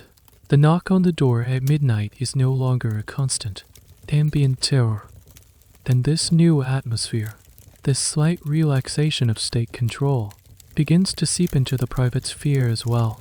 The thaw was not a sexual revolution by any means, but it created the space for new conversations on new forms of cultural expression that indirectly challenged the rigid, puritanical doctrines of the Stalinist era. You see it in the films. The heroic, one-dimensional tractor drivers and steel workers of socialist strelas begin to be replaced by more complex, psychologically nuanced characters. Films like Mikhail Khalid, Azov's The Cranes, are flying 1957 dared to portray the personal, emotional cost of war, focusing on a tragic love story rather than just battlefield heroics. The film even featured a rare, emotionally charged love scene for audiences accustomed to chaste, comrade-like partnerships on screen. It was a revelation. You hear it in the music, The state-approved patriotic marches and folk ensembles are still dominant, but a new phenomenon is emerging bard music. These are singer-songwriters, like Bula Toke UDZ Hava and Vladimir Vysotsky, who perform deeply personal, poetic, and often melancholic songs with just an acoustic guitar. They sing about love, loss, friendship, and the struggles of everyday life. Their music bypasses the official cultural apparatus, spreading through smuggled, home-recorded tapes magnet IZD at IZD. Listening to a scratchy tape of Vysotsky's raw, gravelly voice felt like an act of quiet rebellion, a validation of your own private feelings. You even see it in the way people dress. The drab, uniform-like clothing of the Stalin era slowly gives way to a bit more color and style. Young women might dare to wear a slightly more fitted dress or a brighter headscarf. The first Soviet fashion magazines appear, offering a glimpse of a world where clothing could be about personal expression, not just utility. One of the most curious and telling cultural artifacts of the thaw was the still yogi movement. The still yogi style hunters were the original Soviet hipsters, a youth subculture that emerged in the late 1940s and flourished in the 50s. They were obsessed with Western, particularly American, culture. They wore zoot suits, brightly colored ties, and crepe-soled shoes. They listened to jazz and rock and roll on smuggled records, a genre they called music on bones. This is a fascinating detail because vinyl was scarce. They would use a special machine to etch bootlegged recordings onto discarded X-ray plates. You could literally own a recording of Elvis Presley on a ghostly image of someone's ribcage. The state relentlessly persecuted the still yogi, portraying them as decadent, unpatriotic parasites, but their very existence was a crack in the monolith. They were a rejection of the gray, collective aesthetic, a bold, if naive, assertion of individualism in the different, more vibrant way of being. Their focus on jazz, dancing, and a certain flamboyant style was an implicit rejection of the asexual, work-focused ideal of the new Soviet man. Historians are still debating the true depth and impact of the THR. Was it a genuine, top-down attempt at liberalization, or was it merely a course correction, a way for the party to distance itself from the excesses of Stalinism while maintaining its grip on power?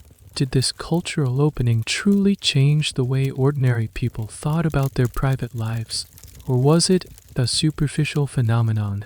Mostly confined to the urban intelligentsia, the consensus seems to be that while the fundamental structures of control remained in place, the kommunalka, the lack of contraception, Article 121, the thaw created a crucial psychological opening. It allowed for the possibility that things could be different. It gave people a new language, drawn from films and songs, to think and talk about their own emotional lives. So you are sitting in your room, listening to a barely audible, bootleg tape of a bard singing a sad love song. For the first time, you are hearing an officially unapproved voice that seems to understand your own quiet hearts and longings. The world outside is still gray. The propaganda posters are still on the walls, but in the privacy of this moment, a small, fragile seed of a different kind of consciousness is being planted. The ice of the old era is beginning to crack, and you can just begin to feel the first, tentative currents of a new world flowing underneath. The thaw, with its tentative openings, eventually freezes into the long, stable, and stagnant era of Leonid Brezhnev. This period, from the mid-1960s to the early 1980s, is known as the zastoy, or the stagnation. The open critiques of Stalinism are silenced, and a dull, gray conformity settles over public life once more. But you cannot put the genie back in the bottle entirely. The cracks that appeared during the thaw may have been papered over, but they are still there, and through these cracks, a new and powerful force begins to seep into the Soviet consciousness, the West. Despite the Iron Curtain, despite the jamming of war on radio stations, And despite the state's best efforts, Western culture starts to trickle, then flow, into the USSR. It arrives in tantalizing, illicit fragments, becoming the ultimate symbol of freedom, rebellion, and a different kind of life. It comes in the form of music. You and your friends huddle around a shortwave radio, fiddling with the dial to find the faint, fading signal of the BBC or Voice of America, hoping to catch a new song by the Beatles or the Rolling Stones. The scratchy, distorted sound feels like a message from another planet. You don't understand the English lyrics, but you understand the energy, the freedom, the raw emotion. It's everything your own official, state-sponsored pop music estrada is not. Owning a bootlegged vinyl record of Sgt. Pepper's Lonely Hearts Club Band makes you a cultural king. It comes in the form of fashion, blue jeans. Nothing symbolizes the allure of the West more than a simple pair of Levi's. They are not available in Soviet stores. To get them, you have to go to the black market, to the fartso vsh cheeky who trade with tourists. A single pair of jeans can cost a month's salary or more. They are a status symbol, a declaration of non-conformity, and an object of incredible desire.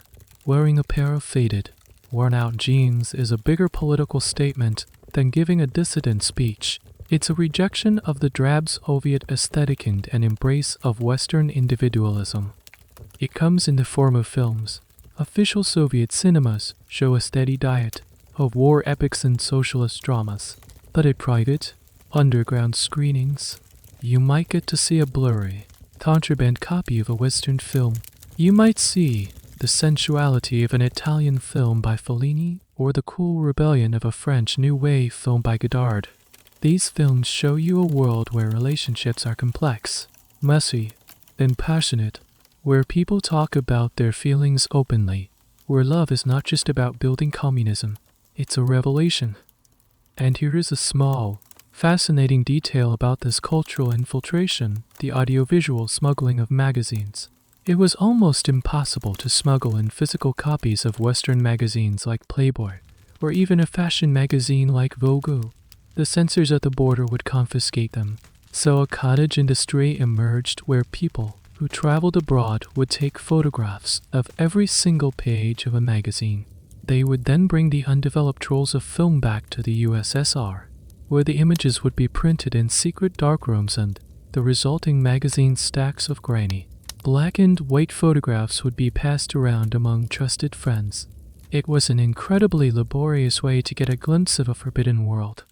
The academic debate on the impact of this Western wind is central to understanding the collapse of the USSR. Did the allure of Western consumer goods in pop culture play a significant role in undermining the Soviet system? Some historians, often called the rock and roll school of thought, argue that it did. They contend that the stark contrast between the vibrant, desirable culture of the West and the gray, stagnant reality of Soviet life created a deep sense of ideological exhaustion and cynicism, particularly among the young. The system simply couldn't compete with the Beatles and blue jeans. Other historians take a more structural view, arguing that while cultural factors played a role, the system collapsed primarily due to its own internal economic and political contradictions. The blue jeans were a symptom, not the cause. But for you, living in this world, the effect is undeniable. The official ideology tells you that the West is a decadent, dying society, full of crime, unemployment, and exploitation. But what you see in the smuggled films and hear in the bootlegged music tells a different story. It tells a story of freedom, pleasure, and personal choice. You start to develop a kind of double vision. You have the official reality of your daily life, and then you have the shimmering, idealized dream of the West. This dream begins to reshape your own aspirations. You don't just dream of getting a bigger apartment anymore. No, you dream of wearing jeans, listening to rock music, then maybe, just maybe, experiencing a love that is as passionate and free as the ones you see in those forbidden films. The Iron Curtain was built to keep ideas out, but it was failing, and the ideas, that we're getting through were some of the most powerful and subversive of all, that your private life, your desires, and your happiness might actually matter. The infiltration of Western culture created a new set of ideals, but these ideals were still largely confined to the underground. On the surface, in the official, state-sanctioned world of Soviet media, the old puritanical norms still held sway. But even here, in the heavily censored world of Soviet cinema, you start to see tiny, almost imperceptible cracks appearing. The state still needed its heroes, its role models, but the old, one-dimensional heroic worker archetypes were losing their appeal. Audiences were growing more sophisticated, more cynical.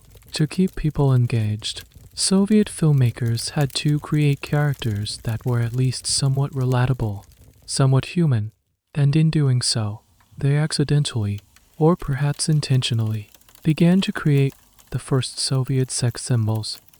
These were not sex symbols in the Western, bombshell sense of Marilyn Monroe or Brigitte Bardot. That kind of overt, celebratory sexuality was still completely taboo. Instead, Soviet sex symbols were defined by a kind of subtle, smoldering charisma. They were often actors who projected an air of intelligence, confidence, and a certain world-weary irony. Their sex appeal was in their gaze, their voice, their hint of a rebellious spirit lurking beneath a conventional exterior. Take, for example, the actor Vyacheslav Tikhanov, who played the iconic spy Steyerlitz in the hugely popular 1973 television series 17 Moments of Spring. On the surface, he was the perfect Soviet hero, a brilliant, disciplined intelligence officer, loyal to the motherland. But Tikhanov imbued the character with a profound sense of melancholy and intellectual depth. He was handsome, elegant, and mysterious. For millions of Soviet women, he became the ideal man, not a simple tractor driver, but a complex, thoughtful hero. Or consider the actress Svetlana Svetlichnaya in the 1916 comedy The Diamond Arm. In a short, now legendary scene, she plays a seductive femme fatale who attempts to lure the film's hapless hero. She wears a revealing by Soviet standards robe and performs a sultry dance. The scene is played for laughs, a parody of Western spy films, but it was one of the first times a Soviet actress was allowed to be overtly, comically sexy on screen. The scene became an instant classic, endlessly quoted and imitated. Svetlichnaya, for that one brief moment, became a symbol of a forbidden, glamorous allure. For men, an actress like Barbara Brylska, the polished star of the beloved 1976 New Year's film The Irony of Fate, represented a new kind of feminine ideal. She wasn't a robust mother heroine. She was a sophisticated, slightly sad, and intelligent urban woman. Her appeal was in her elegance, her vulnerability, and her perceived European chic. She was relatable, yet aspirational. Here's a curious detail that shows how starved the public was for any hint of glamour or sensuality. In the 1980s, a series of posters featuring popular Soviet actors and actresses became widely available. These were often simple, posed headshots, yet a poster of an actor like Andrei Mironov, known for his charming, ragush roles, or an actress like Irina Alferovia, celebrated for her classical beauty, became a treasured possession. In a world devoid of commercial celebrity culture, these simple posters were the equivalent of a pin-up. They were a way to bring a little bit of non-state-sanctioned beauty and charisma into the drabness of one's own room. The academic debate here revolves around the intention and effect of these portrayals. Were filmmakers and actors deliberately pushing the boundaries of censorship, using subtlety and subtext to inject a more human and sensual element into their work? Or were they simply creating more effective propaganda, updating the new Soviet man and woman for a new generation by making them more attractive and charismatic? The truth is likely a combination of both. Some directors were certainly testing the limits, but the state also understood that to maintain its relevance, its ideals needed to be embodied by figures people could actually admire and On some level, desire, they were sanctioning a very mild, controlled form of sex appeal as a way to make the official ideology more palatable. So you go to the cinema. You watch the film. On the screen, you see an actor or actress who is handsome, charming, and just a little bit dangerous. They are still a good Soviet citizen. Of course, they will do the right thing in the end. But for a moment, in a lingering close-up or a witty line of dialogue, you see something else. You see a spark of individualism, a hint of a rich inner life, a glimmer of romantic possibility that goes beyond the old, sterile formulas. It's not a revolution. It's a tiny crack in the facade that you, and millions like you, are leaning in close, eager to peer through it. You are starting to see new models for what it means to be attractive, what it means to be in love, and these new models, however sanitized, are beginning to look a lot more human. The long, gray era of stagnation finally comes to an end with the death of Brezhnev and his short-lived successors. It is 1985. A new, younger, and shockingly dynamic leader comes to power, Mikhail Gorbachev. He inherits a country that is a superpower on the outside and a crumbling wreck on the inside. He knows that something has to change. He introduces two new concepts that will shake the Soviet Union to its foundations: perestroika, restructuring, and glasnost, openness. Perestroika is meant to reform the stagnant economy. Glasnost is meant to open up public discourse, to allow for criticism and a discussion of the country's problems. Gorbachev likely intended glasnost to be a controlled release of pressure, a way to get feedback to reform the system. He had no idea he was opening Pandora's box. For the first time in your life, the things that were only ever whispered in kitchens are now being shouted in public squares and printed in newspapers. The state's monopoly on information is shattered. History is being re-examined. The crimes of Stalin are discussed openly. The inefficiencies of the economy are laid bare. And into this whirlwind of new, previously forbidden topics, another one finally emerges from the shadows: sex. It starts slowly at first. A newspaper might publish a letter from a reader lamenting the lack of sex education. A magazine might run a serious article about the country's shockingly high abortion rates. These are small steps, but they are revolutionary. The great official silence is being broken. Then, the floodgates open. The most famous moment, the one that truly symbolized this change, was the 1990s Bistivi space bridge we talked about at the very beginning of our journey, when the Soviet participant, Lyudmila Ivanova, declared, "We have no sex." The audience in her own studio laughed. They weren't just laughing at the absurdity of the statement. They were laughing at the decades of official hypocrisy represented. Her comment, meant to defend Soviet morality, instead became a national joke, a meme that perfectly captured the gap between the official lie and the lived reality. The phrase was repeated everywhere.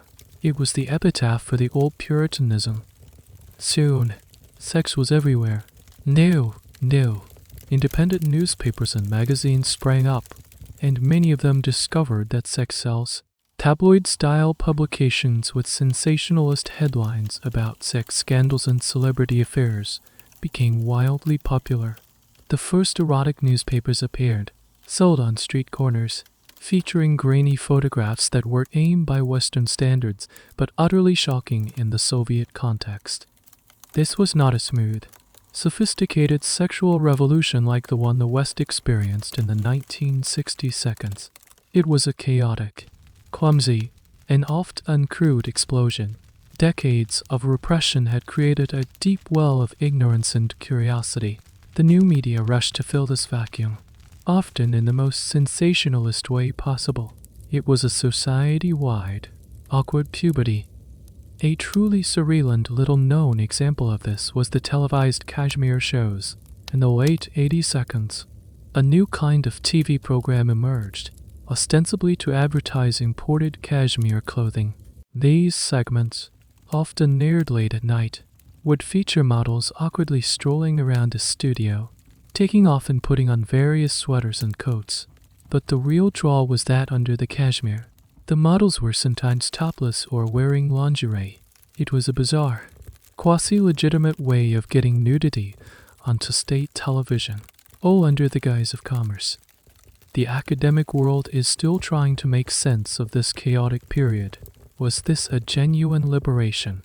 A moment of empowerment where people could finally speak openly about their bodies and desires, or was it simply the commercialization of sexuality, a crude and often misogynistic imitation of the West's consumer culture? Many feminist scholars from the former Soviet Union argue that this revolution was a deeply problematic one for women.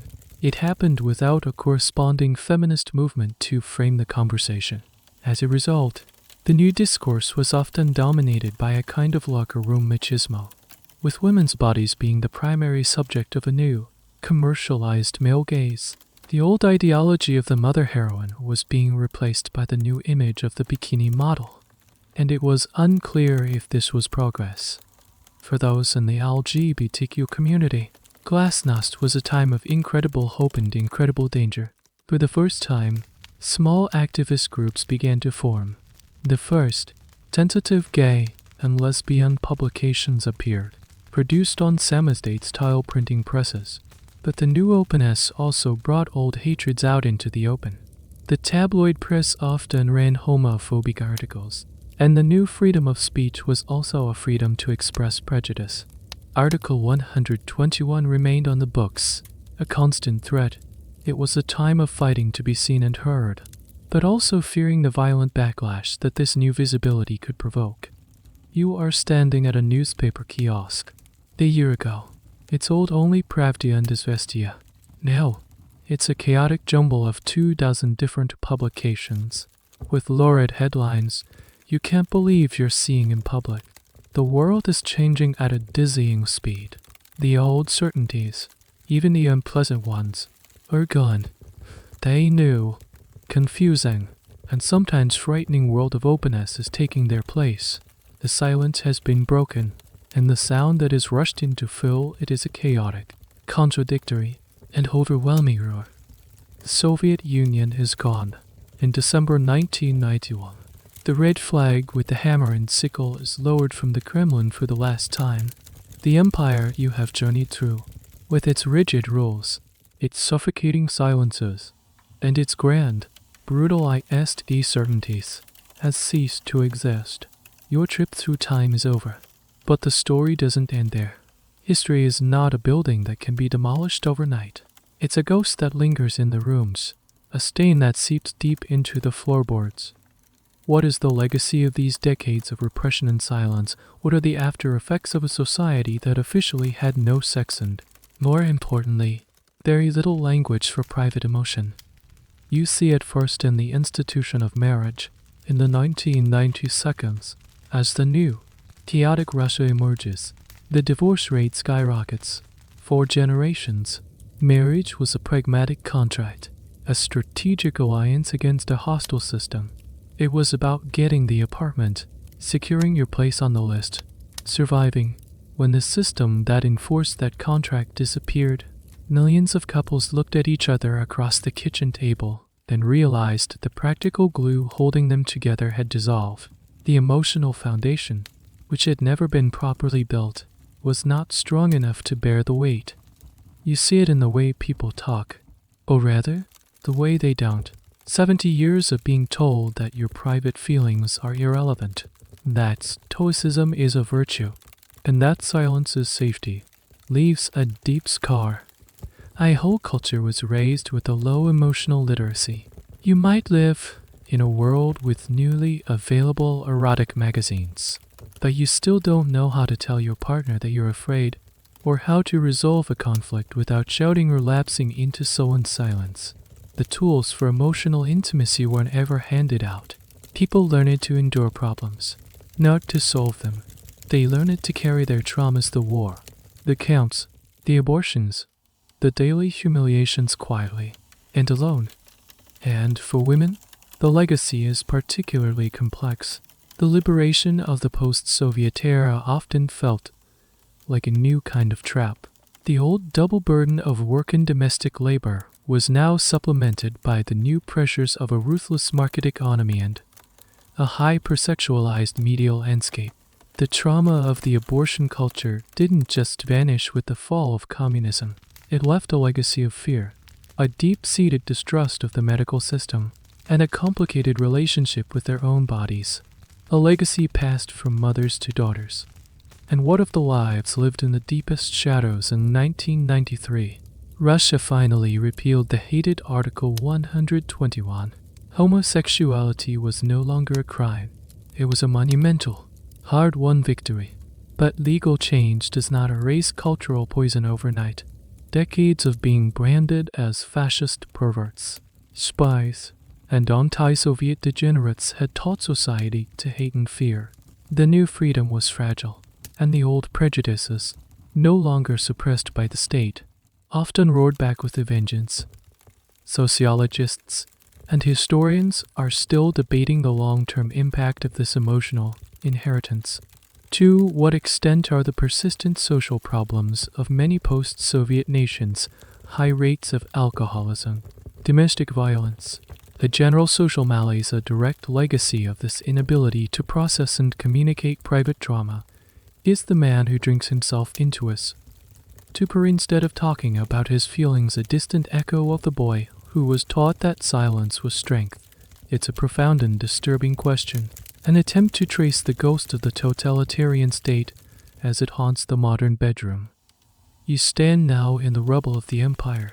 The great ideological project has failed. The propaganda posters are peeling from the walls. All that's left are the people, carrying the quiet, complicated legacy of the world that made them. The silence has been broken, that its echoes will reverberate for generations. And so, our journey comes to a close. The roar of history fades, leaving only a soft, distant hum. The concrete walls of the Kommunalka, the cold park benches, the flickering lights of the smuggled films. You can let them all dissolve now. Let the images soften at the edges, blending into the quiet darkness of your room. The river of time that carried us through this strange, sad, and resilient world now slows, meandering towards the calm, vast ocean of sleep. Feel the weight of your own blanket, a comfort those we visited rarely knew. Listen to the gentle sound of the fan, a soft, steady whisper that pushes away the silence. The stories are told. The voices from the past have had their say. You have been a quiet, compassionate witness to their struggles and their small, hidden victories. Now, that duty is done. You can release it. The echoes of their lives, the faint whispers of their secret loves and sorrows, can now recede, becoming just another texture in the soft, woven fabric of your own dreams. There is nothing more to analyze, nothing more to see. There is only rest. The dust of the past is settling. Let it settle. Let your own mind grow quiet, calm, and still. Drift now. There is only peace here.